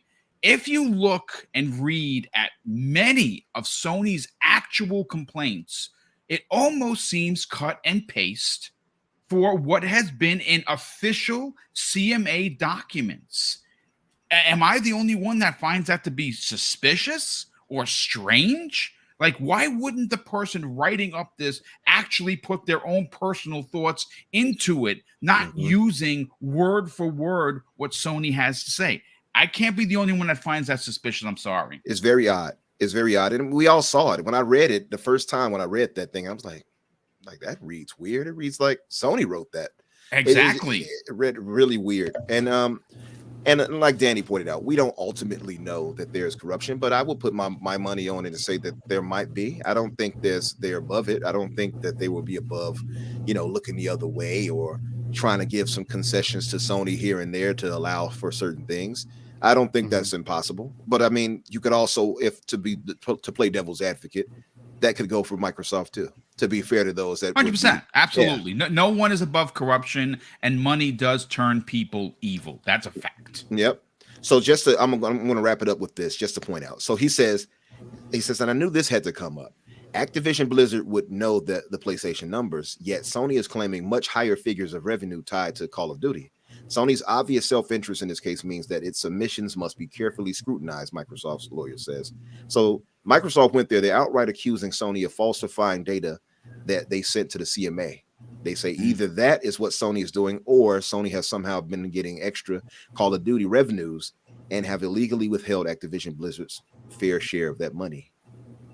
Wow. So yeah, and he says here that Microsoft lawyers brought their A game. They point out that even if Sony lost 100% of their Call of Duty monthly active users, their MAUs, Sony would still have substantially more MAU than Xbox. So how can Sony not compete if Xbox competes now with less than that? That's his whole point on that. This thread is great, by the way. So if you all haven't seen it, Senjutsu Sage on Twitter, definitely give him a drop it into the DM. I want to read that from my. Yeah, I'd like to read that too. Yeah, that's pretty damn interesting. I want to shout out Eastwell 113, and this is where we get into some of the community questions here or thoughts and opinions, because I think it's worthy of having a conversation. He says, at Boom, CMA and Sony did not mention the welfare and toxicity currently plaguing ABK and how Microsoft will ultimately transform such an organization. That is a key topic not discussed. And well, here's the thing. The risk that Microsoft is taking in this case is something that I think has not been mentioned.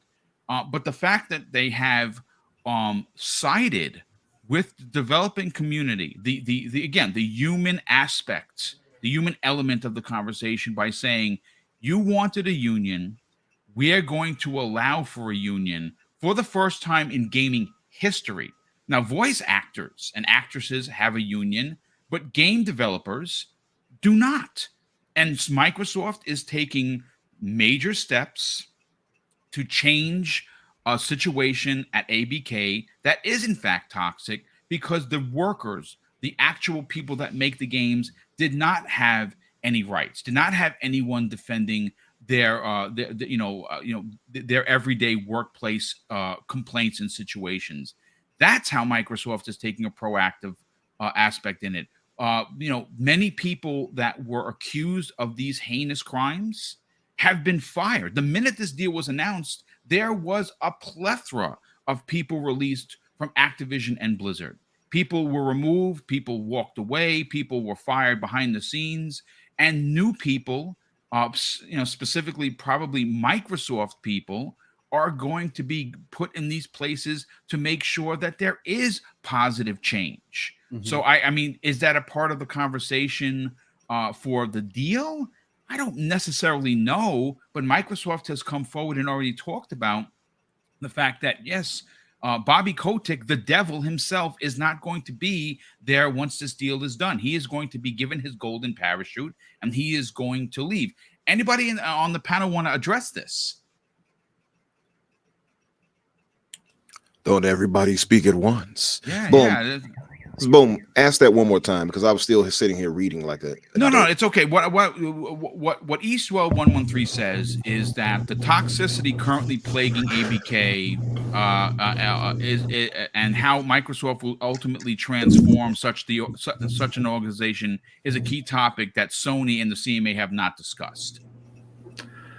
Yeah, I mean, it's one of those things where it's like, to everyone who actually looks at this deal, and we saw it with Brazil, is it becomes immediately clear that like this deal going through, A, doesn't do anything to harm competition, and B, is going to be a good thing for the industry at large, be it in terms of competition or in terms of just human decency at Activision Blizzard. Like, if you look at this deal and you somehow come away with this is bad, I don't understand how you could possibly come to that conclusion, right? Because I mean, it just summarizes everything that we've said, right? It's like, what's the worst thing that they could do is they could take all of these games away from PlayStation, but they've already said that at least Call of Duty is going to stay on PlayStation. They just don't want to have to sign a thing that says that they have to do it in perpetuity. That's the only reason why they haven't put it on paper yet. Right. And, and they won't, right. They're never going to sign a thing that says they have to keep Call of Duty on PlayStation forever, because first of all, forever doesn't exist in legal terms, right? That's not a thing, right? You can't be like, you always have to release this game on PlayStation, because it's like, okay, well, does that mean that I have to keep it annual? Does that mean that we can't, shutter this IP if it stops making money? Like, there's so many questions about that. And Call of Duty is probably always going to stay on PlayStation as long as it continues to exist. Some of the smaller titles, right? Crash Bandicoot, Spyro, I can see those going exclusive, but let's be honest, you're not buying a console for Spyro, right? Like, I mean, it's a fun game and it'll be good for Game Pass, but it's not going to move the needle, right? It's this thing where it's like, anyone who takes the time to actually know what they're talking about before they speak on this subject will come to the same conclusion. And the CMA hopefully will get to that point too. I don't know. I don't know anything about London politics. I don't know if they really are as corrupt as everyone is saying. I guess that's what happens when you ship all the cool people off to Australia and all the brave and bold people move off to America. You know what I mean? I don't know. But oh, goodness gracious. I struggle to find any reason why this deal should be blocked. And like, I know that people probably watching this podcast would be like, yeah, but you're an Xbox guy. And it's like, okay, sure. But like, look at it from any perspective. And the only one you can find is like, PlayStation doesn't want this to happen. There's no actual negative repercussion to this deal going through. Yeah. Well, and they're only crying about Call of Duty. That's the funniest part. And like I said, yeah, it's funny. Call of Duty seems to be at the crux of the conversation when there is a lot more at stake here. But I feel to your point, Umber, one of the things I found to be incredibly odd is even when Microsoft came out and said, hey, listen, for us personally, it would not make good business sense to take Call of Duty off of PlayStation, which is the number one place being played. They're literally going to be leaving money on the table. Why would we do that?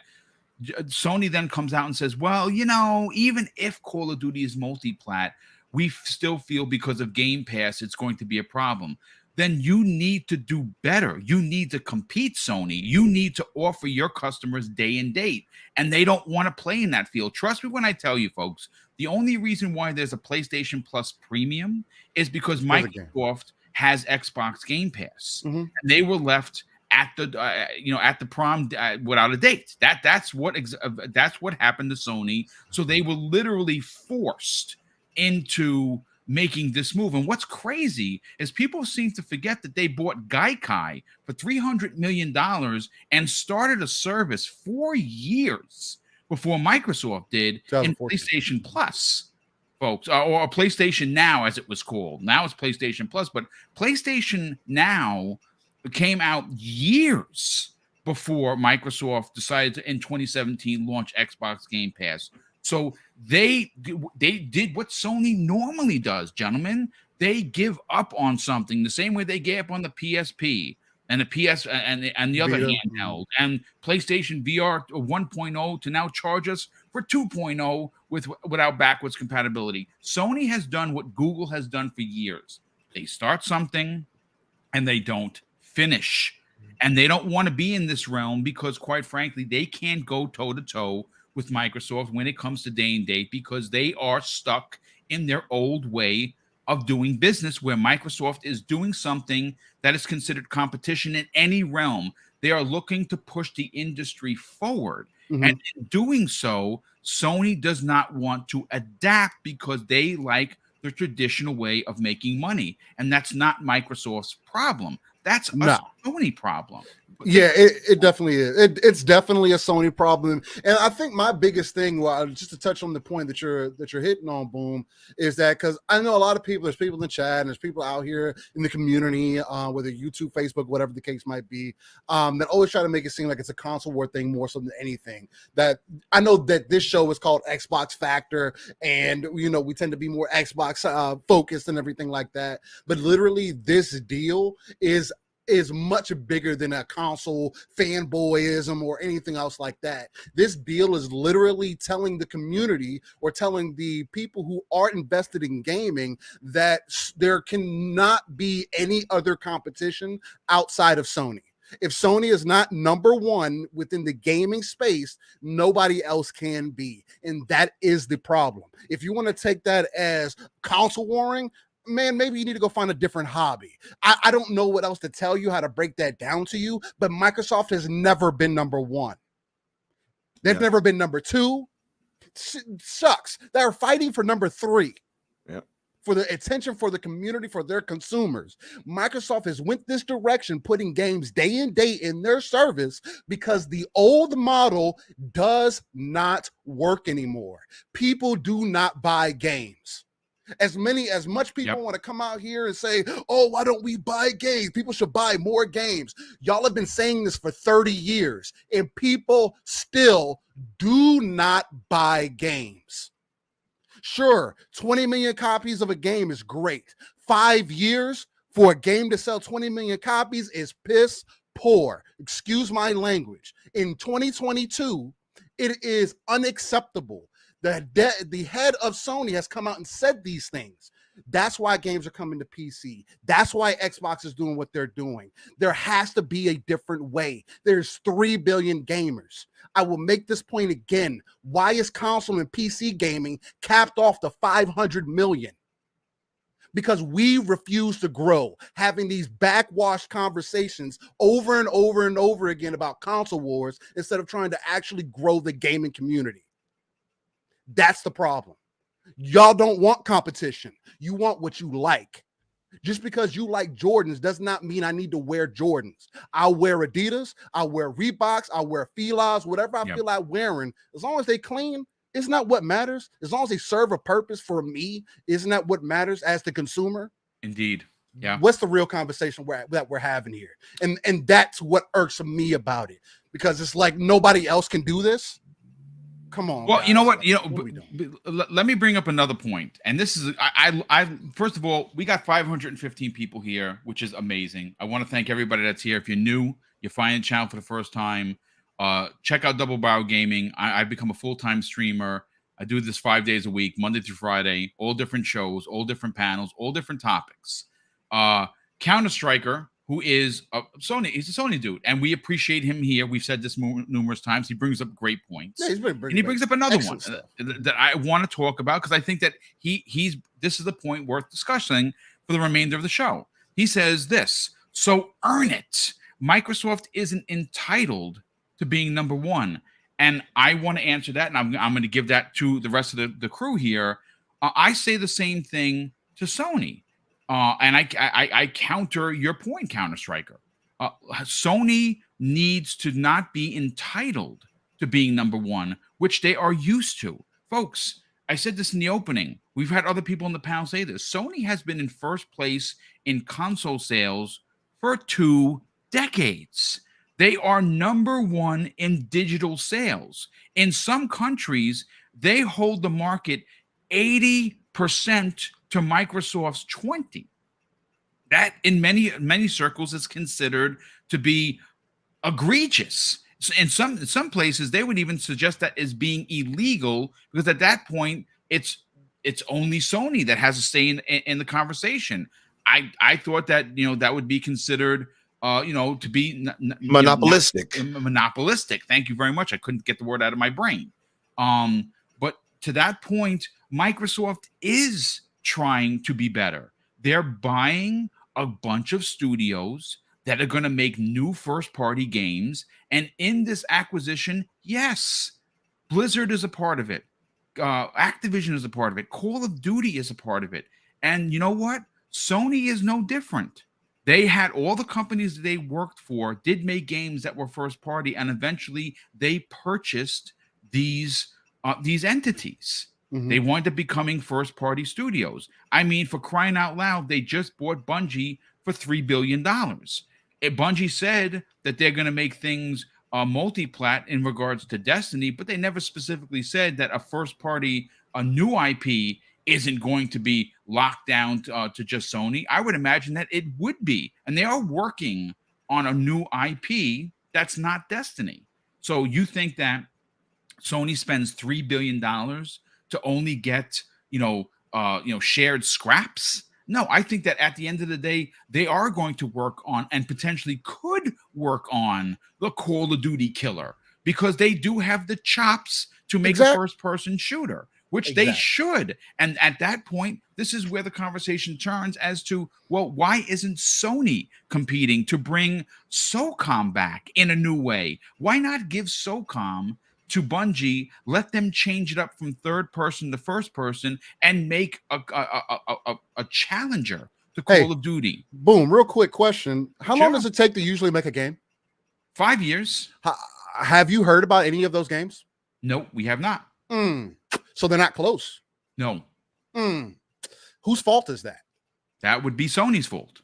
It's the company's fault. It's nobody else's fault. Like and that's the other thing about it too, because people are like, you gotta earn it. Like, okay, so $70 billion is not earning it to try to keep it's investments, right? Earning it's an investment, right? Yeah. Oh, they need to earn that. They need to really grow the talent. Okay, well, how do you go from 5 studios to being able to compete with somebody that was in the industry almost 15 years ahead of you? It's the whole organic fallacy again, all over again. That's all it is. We're talking in circles, guys. Like, just look at it for what it is. There's competition that's actually happening. We're getting more benefits as gamers across the board than we've ever seen before. And if you want to be ignorant to that fact because you don't like what Xbox is doing or you don't like the Xbox ecosystem, that is a personal problem. And again, you should probably find a different hobby because we're trying to grow the gaming ecosystem. Xbox, Microsoft, Sony, Nintendo, they're trying to grow the gaming ecosystem. But apparently, Microsoft is the only one that has the juice, the formula, the know-how at this moment, because for the first time in their gaming history, they are on the pulse of what the community is looking for. Because we're moving further into the digital era. We're moving further into the age of accessibility. If you don't want accessibility, if you don't want to be able to play your games in multiple locations, wherever you would like, if that's not something that's important to you, then you're not here for the long-term investment of what gaming is going to become. And that's a personal problem. You're not trying to look at it as a consumer. You're looking at it as a selfish standpoint, which is fine. You can be selfish in this. That's what it's for. Right. It's a hobby at the end of the day, but also understand you're not adding anything that's helping the conversation other than your biased personal opinion. Yeah. Yeah, no, I and, agree. just to add to that, when it rains, it pours. I just want to say that, Steel Rain, because you've been bringing it, brother. But just to say, like, you're right, and that target audience of where Microsoft and Sony are, where they're aiming, it just might have outgrown some of these people. I think some of us ignore that. Yeah. When it comes to these moves and things like that, we kind of get the selfish thought of, oh, it's going to be this traditional way of what it used to be always. It's just not the case. Yeah, and you're right. The whole, oh, you all don't buy this or you don't do that, because gaming has changed. It's very different. Who cares? Who cares too? That's true too. Why are you pocket checking people that you don't know? They do it all the time. Who cares? Do it. You know they do it all the time. You've been on Twitter. I mean, listen, finances change, folks. Listen, the bottom line is you have to understand. Right. You take the UK, for instance. Those poor folks are dealing with 18% increase in inflation. Bro, that is the crazy. EU and the UK. Okay, so if does it make me any less of a gamer if I subscribe to a service that offers me day and date goodness that I don't have to worry about? Here's the other thing that annoys the hell out of me. And again, this is not a topic. We're going to continue this conversation with what Counter-Strike had to say with Daniel and Umbra.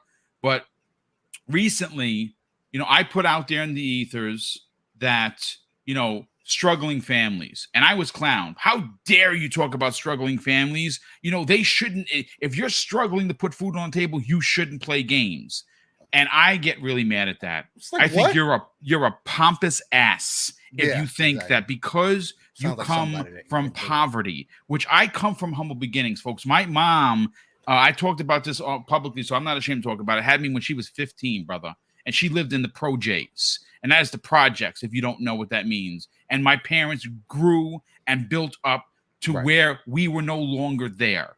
And we do come from humble beginnings. And there were times where there was some questions as to food on the table. Exactly. So I can represent those that community because it happened to me as a kid. Can relate. Okay. Yeah. But I'll tell you what, anyone that even suggests that because you are struggling or you're making under $30,000 a year, that you shouldn't find enjoyment for gaming or you shouldn't want gaming for your children, you are a moron. But please, I continue. agree 100%. And I've seen that sentiment on Twitter many times, and I've had to combat it. I mean, in spaces and whatever, it's always so hilarious to hear in ways, because it's like these same people, when they did that, eventually you saw them making a GoFundMe. And I was like, wait a minute. Didn't you just tell us that we're broke gamers and all that? And if you subscribe to Game Pass, and Welfare Pass and all that, and then these same people turned around and made GoFundMe pages. Well, we need help with paid rent. So a lot of this is just posturing, is fronting. Yeah, exactly. It's 100%. Yeah. And it's sad and it's stupid. And it's all this for gaming. It's like, what did you all get into gaming for? But just to close out on this last point that was posted by Senjutsu, and David Jack made a great point, because this goes to that. David Jack earlier in the chat said their only argument is that we know what Microsoft will do. That's what he's saying the CMA is saying, right? Yeah, they did say that. So if the CMA is speculating basically that ABK will eventually embrace a multi-game subscription service, right? Without this deal and without any evidence to back it up. Right. And it says Microsoft finds it concerning CMA isn't also using that same prediction model to say that Sony will do it in their next move. So this is what Microsoft wrote, literally. It says, with access to Call of Duty guaranteed through the existing contract with Activision Blizzard, and at least until the end of 2027. I know it was like 2025. We all thought it was like 2025, but no, they said 2027 here. That was with the extension they offered Jim Ryan. Exactly, which he was like, this is not enough. So if it were to accept Microsoft's current contractual offer, Sony has more than sufficient time, which is what we have been saying, to ensure that its console platform and content portfolio is competitively positioned to withstand any impact from a hypothetical foreclosure strategy that the CMA is claiming Microsoft could pull on them. So what you all were just saying is, and like you just pointed out, Steele, they had all this time. They could have easily been working to make these types of games, and they are getting there. That's why they got Bungie, right? So it's not like they're not aware of it, but Microsoft isn't just pulling the rug from up under them with this right here. They're giving them time. So you have more than enough time to do those things. But is Sony really for that? That's not what they're for. We've all seen their strategy. They want AAA story-based games because they know that sells. They know that that's their bread and butter. So it says the fact that the CMA declines to even consider Sony's competitive response is especially concerning, given that it is prepared to speculate regarding Activision Blizzard's likely approach to subscription services absent the transaction. See section 4 below. And it is at odds with the CMA's acknowledgement that the gaming industry is dynamic in its nature. So that's where I pointed out bias before, and why I do believe ultimately that yes, there is some type of bias. And when there is bias, especially with business and governments and regulators, that leads me to the thought of corruption. So yeah, I don't have any specific way to say, yeah, they are corrupt. Yes, this is collusion or whatever it is. Yeah, no. But when I see certain biases in what they say, it comes across. It comes across as that for sure. And it absolutely does. And optics are everything, as we all know. So absolutely. And I know the CMA is hearing some of this. They're probably putting a hit out on you right now. Boom. Oh, he talked about us for a week. We're going to get him. But my thing is, it's just to say, yeah, it looks weird to me, and it looks weird to all of us. If you're really being fair and really looking at this from a real, as I guess objective based view, it comes off weird. I know we don't ultimately know, but definitely it comes off odd as far as the wording they've used, as far one-sided for sure. I mean, if you want to make this as simplistic as possible in why this feels weird to what Umber's saying, in the most simplistic manner possible, it's exactly that. Like it seems entirely one-sided. Right. And I know people get tired of this conversation and everything, but like that's what makes this conversation unique. This whole thing with the CMA and all the information that we're getting, like me and Paul talk about all the time, and he mentions it. This is like these recent years have really been the first time that we've been privy or have gotten access really close to when these deals are happening or as they are happening, and to see a lot of the things that we've been kind of assuming or maybe potentially could possibly imagine happening behind the scenes kind of coming to the forefront and being like, well, man, what we were saying is happening. It brings you a different reality. And again, we don't get to see everything, and maybe not everybody has seen the Xbox on documentary either, but it's a great documentary. It's another one of those. It just gives you a different perspective of how to look at things throughout the industry. I'm not saying that it's perfect or boo-hoo Microsoft or whatever, far from, because that's not what it's about. What it is about is who's giving you the most options currently and is doing everything that they can to help the consumer this day and age in this industry. And you can't help but to look over your shoulder and say, well, Xbox is moving in that direction. Yep. Although they may not have everything that a certain person may not be looking for, that is what they've been working on. That's why they spent this money. That's why they've let you know, why you see Satya out here more than ever to let you know, and so the consumer has faith in the product that they are consuming. Right? Yes. They had a million ways that they could have bowed out after the Xbox 360 era. We spent way too much money. We had to fix this problem. We still don't have a bunch of studios like that. But no, they doubled down and still dug themselves a deeper grave. And you see where they're kind of at now and the conversations that we're having. And that's what makes this interesting, because it's like, man, it took Microsoft spending $70 billion to now people see, oh, well, now there's too much competition. Wow. Yeah. I think there's a stark difference for that, especially within this last decade. No, absolutely. Listen, let's get Daniel McGee's final point on this. I'll catch up on the super chats, and we will get everyone out of here. And I got to tell you, the Welcome Back podcast, I took off a couple of days because I was personal family stuff. It feels good to be back in the chair. It feels good to be back with the community. Over 515 people here. Daniel, give us your opinion on the quote from one of the chat members.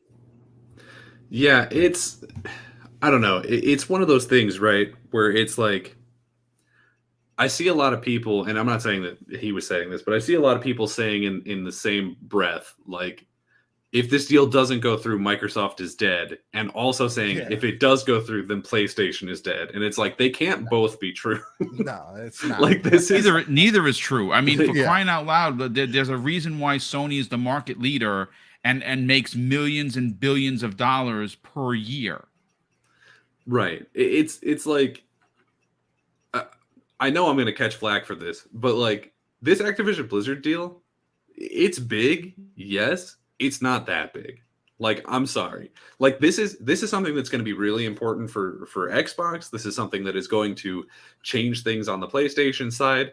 But I guarantee you, when this deal goes through, we'll be a year in and we will not be talking about this. Yeah, PlayStation will still have Call of Duty. Yeah. They'll still be playing it over there. The only difference, and probably the thing the PlayStation is fighting the hardest against right now, is that they'll lose that marketing, right? Because, I mean, while we were talking, Pong Soul dropped in the chat this thing that shows off the exclusive operator for Modern Warfare 2, right, for PlayStation, right? Yes. Yeah. And it's like they're still going to have Call of Duty. They're just not going to have that draw, right? And he chose just this time to drive by. It's welcome. But, you know, they're not concerned about losing the product. They know that they're not going to. They're just afraid that they can't pretend that they own the product anymore. Yeah, right? They're upset because Microsoft is able to buy the thing that they want, right?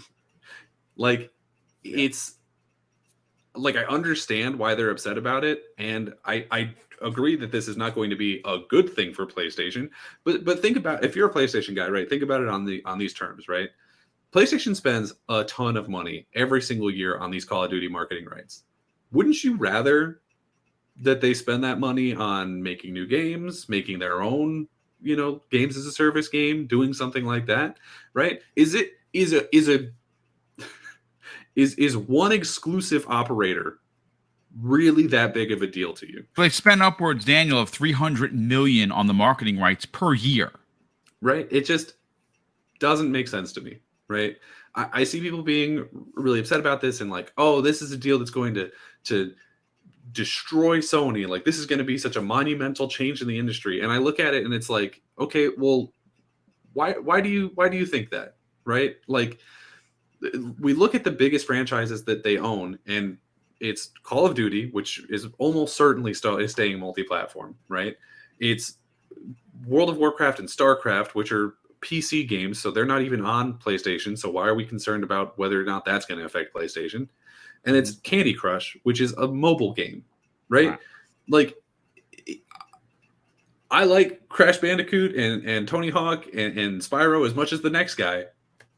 Those are not franchises that are big enough to shut a company down, right? They're not franchises that are big enough to be worth having this much of a conversation over. And I just don't I understand why all of these trade commissions are really looking into it, right? Because they don't really know what's going on, because they're all like, you know, grandparents who think every video game console is called a Nintendo, right? So I understand.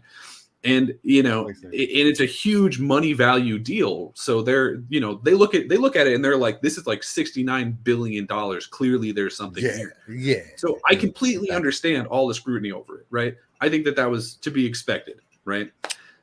But I feel like, actually, I know that anybody who looks at this is going to know that there is only positive things to come out of this, right? Will PlayStation take a hit? Yes. Yeah. But that will force them to compete for the first time in like 20 years. Let's be honest. PlayStation has not really been on the back foot since the PS3, right? Like, it's been a minute.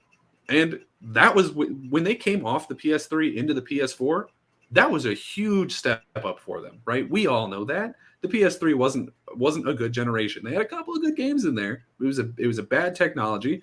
They bumped up to the PS4 and then they crushed it, right? That's what competition looks like, right? If you want PlayStation to stagnate and just give you the same thing over and over and over again, then sure, say that this deal, like, you know, block this deal. Say that it doesn't need to go through. But if you want the gaming industry to be as capable and as powerful and running at all cylinders, then we need a shakeup like this. It doesn't. I guess it doesn't need to. You absolutely do. Yes, this one, is but to there your needs to be point, something Daniel. different. That's a fantastic point. A shakeup is exactly what the industry needs, and it will force Sony to, like Joe, Mr. Babbitt says, get weird again. Bring out games that they have been sitting on, IPs they've been sitting on for years. SOCOM being one of them. Who is to say? Like I said earlier, listen, I'm a diehard SOCOM fan. I've loved it on the PlayStation 2, but it has been a minute. What if Sony tasks Bungie to reinvent the wheel for their shooter prowess, which is Bungie? They know how to make a shooter. Hell, they were responsible for making Halo, right? Some people would even dare say the better Halos of Halo's days were made by Bungie that Sony currently owns. Why shouldn't and why can't Sony task them to reinvent the wheel when you're talking about SOCOM? Because it takes Bungie 10 years to get their games right too. Well, I mean, that is true. That is true.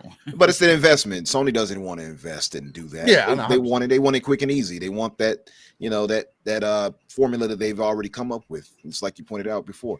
And even those types of things can be risky for them, but Sony has found a way to make that work for them when it comes to the AAA games, as far as the third person over the shoulder type games. I mean, we can't deny their quality there, but to invest into something like a first person shooter where they failed at several times, they don't want to go into that like that. So that's why they went and got Bungie the way they did. And those are going to fail too, many of those, as far as. And it doesn't even have to be something that big, right? Like why can't I get a new Sly Cooper game? Will them losing access to Spyro and Crash make them go back to the well and finally put out a new Sly Cooper? Probably not. I'd be down for that. I hope so. You're right. Probably not. But like, it could. Yeah. I've said it before on a past show. I've said, where's Jack and Dexter? That's one of my favorite, right? Man, if you're not telling a story from over the shoulder, third person, and it's narrative driven, you got a buddy with you. Right. I don't know if the game's going to work. That's the way Sony sees it.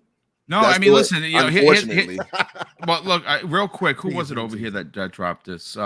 Kanobo 2 or Pano 2 says, but why does Sony have to change? They're releasing games. You're right. They don't have to change. Keep doing what you're doing. And see if it continues to work. It continues to work. Yeah, no, absolutely. But Jim Ryan already said it doesn't. So, well, Jim Ryan actually told you, all the PlayStation players, that you're not enough. He told you that to your face. That's why they're making all these different moves. That's why they're putting games on PC. Eventually, they'll be day and date in the service. I think they're going to be forced to do so, and I think they would be better for it. They will sell a mint if they can bring games, their first party bangers, as the kids say, into day and date. They will get millions and millions of people to subscribe. I will then subscribe yearly without a doubt. Like I'm paid up until the February 26th of next year in premium. I will not be renewing it because, quite frankly, what they have offered for my premium subscription that I upgraded for $33 isn't worth it. What they're putting in the service, because I buy all Sony's first party games. That's what I want in the service. I own everything that's in there, but they're not delivering the way Xbox is with Xbox Game Pass. So I will not be upping the ante in regards to their service. And the only reason why I'm going to buy the minimum is because they charge for cloud game saves, which is, again, egregious. It is in every stretch of the way. Yep, and you better renew it within 90 days. All your saves. Otherwise, all my saves are gone. That is absolutely correct. Which is that, again, no one talks about that. But listen, folks. Yep. Let me get to the super chats, and then we're going to get everyone out of here. Again, 518 people we topped off with. I want to thank everyone that took the time to be here. We have a super chat come in from Raiden Blade. He actually drops quite a few of them. The first one of £2 says, I have to pre-order Modern Warfare. 2 loved the first one. Yeah, I got every achievement in the first one except for one. I quite enjoyed the first one. Looking forward to the second one. Elemental PO, good friend of the program, drops a $5 super chat and says, always glad to listen to one of my favorite podcasters and panels. Hey. Keep up the great work. Thank you kindly, Elemental PO. Raiden Blade drops 2 more £2 super chats. The first one, he says, Xbox has the workers union backing this deal. Indeed, they do. And he also says, I believe this is the first union in gaming, and that is absolutely correct once again.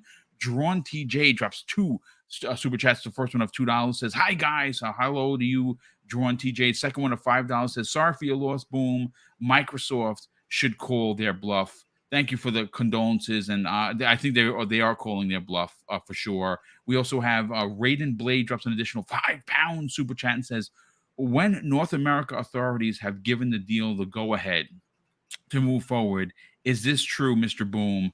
I was checking the layoffs and found this. They haven't said anything yet. They're scheduled. And the FTC, meaning the governing bodies here in the States, is expected to give their decision on November 8th, which is coming up soon in a couple of weeks.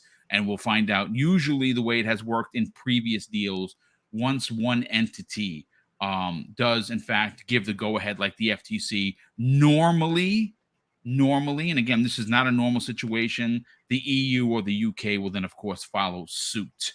And it becomes one domino after another, but we will soon see. Primus Gaming drops a $5 super chat and says, Boom, you are the freaking GOAT. Well, that's very kind of you to say. Prayers up for you and the family. We love you, bro. We love you as well. And thank you for the kind words. Highlander 001 drops a $10 super chat and says, hope you and your family are okay. And we certainly are. We're leaning on each other as families do.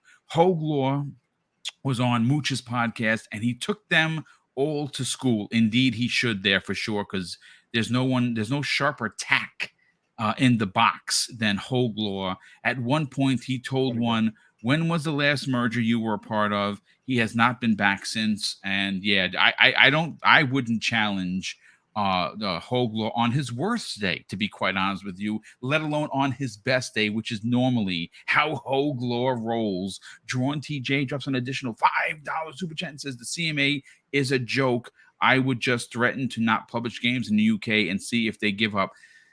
Yeah, but that's leaving money on the table, and they don't want to hurt the gamers, man. That would hurt the whole. Microsoft doesn't want to be known as the bad guy, man. I think if there is a concession to be made, they give Sony the title guaranteed until 2027. They won't have the marketing rights after 2024. That's not happening. When you spend $70 billion, you give your competitor marketing rights over a product that you own. I think that they might, there'll be a concession or two. Keeping the game forever on PlayStation, I don't think is one of them. But again, only time is going to tell. DJ Berto DOS, good friend of the program, drops a very generous $10 and says, Boom's back like he never left. Yeah, this is my Zen, folks. Like I am all in on this channel, and I'm glad that so many people are enjoying that I am back. I'm happy to be back here. Like I said, it's 2 hours of getting away from the real world, and for me, considering as much as I've been in it with my mom, and it wasn't just recently that she just passed. It was weeks and weeks and months of stuff that you don't know about. That was very difficult, but again, I figured a way to deal with family, still run a household as Mrs. Boom is working, and of course run a channel. And the constant race that I'm in mentally is good for me. I like to be challenged, and I like to deliver. I told Steele before we went live, the people will be asking me, why are you back? And it's because I need to do this in order to heal. This is my healing stone, if you will. And I want to thank everybody that tuned in. But let's get into the outros, and we'll get everyone out of here. And we'll start first with Steel Rain, one half of Living Split Screen, your Saturday show, along with, of course, the incredible Pong Soul. And on the other side of that, you should definitely be subscribed to Kay Asante and Everborn Saga on his podcast as well. But Steel, sell your brand, brother. Talk about getting to 1K, what it means to you and Pong Soul, and more importantly, how do they do that? How do they help this amazing podcast hit the magic 1K? Well, Boom, I got to first off start by saying, again, condolences, much love, prayer, energy, like I said, behind the scenes in the DMs to you. I'm saying a prayer every night for you just to make sure everything continues to go well, good health for you and your family and the loved ones around you. And again, appreciate everything that you bring to the community. Again, no matter what anybody says, I personally feel like you're a pillar of this community. I'm going to continue to say that. And anybody else that's in chat, please, continue to follow Boom. Hit that like button on your way out, and follow these great people people here, Daniel McGee, Umbra, and even myself, Steel Rain. I make it real easy for everybody. Steel Rain, the T is a 7. You can literally find me everywhere. YouTube, Google, Facebook, Xbox, PlayStation, even though I don't have a PS5 right now, because they haven't given me a reason yet. You can find me anywhere. Let's chop it up. Hit me up in a message. Let's talk games. Or if you want to debate, let's do that. I'm all about a good conversation because that's what it should be about, right? Other than that, like Boom mentioned, every Saturday morning, 9 a.m. Central, 10 a.m. Eastern, and 3 p.m. UK time, I do host a wonderful show with the uncanny gentleman himself, known as Pong Soul. And it's a non-console centric platform. We talk about everything that's going on within the gaming industry, even throw some personal touches in there. But the main focus, for those who don't know, is we take that RTS approach. Real-time strategy, pulling yourself out of the world, looking at the darker crevices of the map, pulling those resources together, building up not only our foundation, but hopefully a foundation and a community for the 3 billion potential gamers that we're trying to reach out there, because that's going to be the main crux and the main way that we continue to grow this thing and evolve it as we move forward into the digital era. Again, Boom, thank you for having me on. It was a wonderful time. Thank you, gentlemen, for being here with us, and y'all keep it live, raw, and uncut, and have a fantastic rest of y'all day. Same to you, brother. Absolutely, by the way, brother. If you face him in any games that he said you can challenge him in, just know that he'll be destroying you with the claw technique. I love it. Not Dr. Claw found out by everybody. I love it. Yep. I love it. Infinite. Let's get to Daniel McGee. Daniel, sell your brand, brother. You got a video coming out later today that is going to be, one of those videos that are, either people love or potentially hate. Hopefully it's people that they love, because I happen to really enjoy your content. It's well researched, it's well voiced, it's well opinionated. So please sell your brand. Tell everyone where they can potentially check out that new video dropping today, and where can people reach out to you on social media? Yeah, so on social media, you can find me at Daniel J. McGee on Twitter. It's the number one way to reach out to me if you want to send me a DM. Honestly, I've had people reach out to me and request me do certain videos, and I have done it. So feel free. Like, I'm always looking for new ideas. You can find. I just put out a new video. It went live like 10 minutes ago, Okay. and it's just talking about some of the recent news. I'm talking about Game Pass making numbers, the CD Projekt Red's roadmap, a couple of things like that. You can find that over on my YouTube channel, which is just Daniel McGee. I think there's another channel also called Daniel McGee who made like 5 videos about coffee 6 years ago. It's not that one. if you see coffee, you're in the wrong spot. You're not the coffee guy. I'm not the coffee guy. You start hearing that jingle pop up. The best part of waking up. Daniel McGee. I love it. That's good stuff. So come on, It's an old Folgers commercial. I'm old, so I know exactly what he's talking about. There you go. So come on by the channel. We're trying to get some things done. I got a really big project I'm working on right now. I don't want to say too much about it. I've been working on it for upwards of a year now, and I'm hoping it'll be able to start being published on my channel in the next maybe week, maybe 2. Okay. But we'll see. I definitely appreciate that, brother. Thank you for being here. Umbra, sell your brand, brother. Talk about the Xbox Infinite podcast, which, of course, you are going to court right now with Risk It for the Biscuit for rights to your name being used without any pennies being thrown your way. I find it to be preposterous at best. No, all jokes aside, talk about that weekly show with Jedi Pete and, of course, Doom Cutie and Risk It. You guys put on a great show each and every Friday evening. Talk about that. And where can people reach out to you on social media? Thank you, brother. And just to say, of course, again, for this to be your return back, I feel a bit honored to, to be here with you guys. And Danny and Steele, man, you guys brought it as usual. It's a great show today, actually. A lot of good energy. Steele, you usually bring all the good energy, brother. I'm usually tired at this point, so you woke me up. So thank you. Thank you for waking me up before you go. Okay, I'm sorry. Anyway. So yeah, you guys can find me, of course, on the Xbox Infinite podcast. Risk It and myself are going to court for that, as Boom pointed out. Yeah, going for custody. But yeah, you can find us at 8 o'clock Eastern on Fridays, and we have a post up joining us this week. If you all don't know, Post Up is a good community member. Has his own podcast as well known in the Xbox side of things. And of course, you will see me here on Tuesdays at 12 Eastern, 11 for me Central. And of course, I want to thank the chat and for you guys for coming through and supporting us as you always do. I am working on starting up my own thing right now. It's going to help promote the heck out of that, brother. You let me know when that's done. Absolutely. I'm going to talk with everybody. I'm like, hey, how do I do this? How do I do? You're going to get annoyed with me at a point. So I'm just letting you all know. Nope. I'm calling in favors. Help, I appreciate it. I'm calling in favors, and you all will be annoyed with me. But I definitely want to learn and get in on the side of things as far as a content creator is But appreciate you guys, like I said, and of course the chat. You all brought a lot of good stuff here today too. Yeah, I love the talking points, and that's one thing about this chat is even if you're a fan of Sony, fan of Nintendo, PC guy or gal, you're welcome here. Obviously, your opinions matter.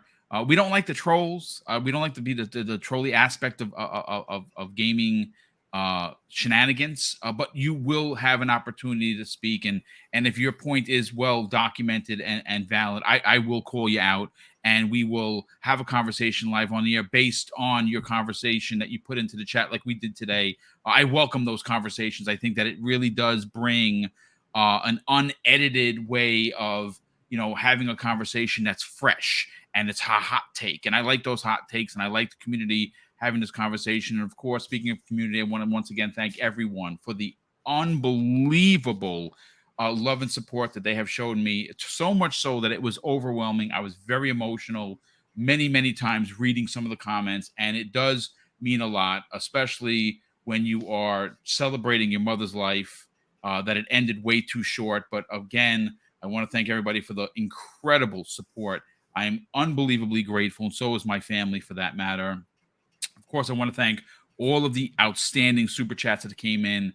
Of course, those help fund the giveaways. We have a big one coming up. We actually have two. Mrs. Boom's birthday bash. Her birthday is November 1st. We're going to do that probably later that week. And of course, on Monday, we are going to be doing on Halloween a $200 a bonus giveaway. 8 $25 gift cards. Our way of giving back, to the trick-or-treaters of the community. And yes, all you got to do is be in the chat. And of course, if you are a channel member, you get first crack at the first 4 of those. Channel members are now being pushed to the front of the line because they do consistently help this channel grow and offer us these monies that come in for these giveaways. So the way Mrs. Boom thought it would be a good idea is 1/2 of whatever we're giving away is going to be 2 channel members, and you can join the channel. There are 2 tiers, $5 and $10, and those are used specifically for equipment, for programs, and of course the giveaways that we do. By the end of the year, Mrs. Boomstick and I will have given out $3,200 worth of giveaways in 2022, the most we've ever given away. And we have a $1,000 giveaway coming away for Christmas. The holidays, whether it be Hanukkah, Kwanzaa, or Christmas, we are giving away $1,000 on one show. It's the most we've ever given away on any one show in the history of the channel, and that is coming for the end of the year. Of course, once again, I'm going to close out the show with something, folks, that's important to me. Hopefully one day it'll be important to you. It's something that my dad taught us when we were kids, and he would say, Craig, treat others how you want to be treated, and also it doesn't cost anything to be nice. You live by those rules, son, I can guarantee you you're going to have an awesome day. So take care, everyone, and we'll see you next week on the newest episode of the Xbox Factor Podcast.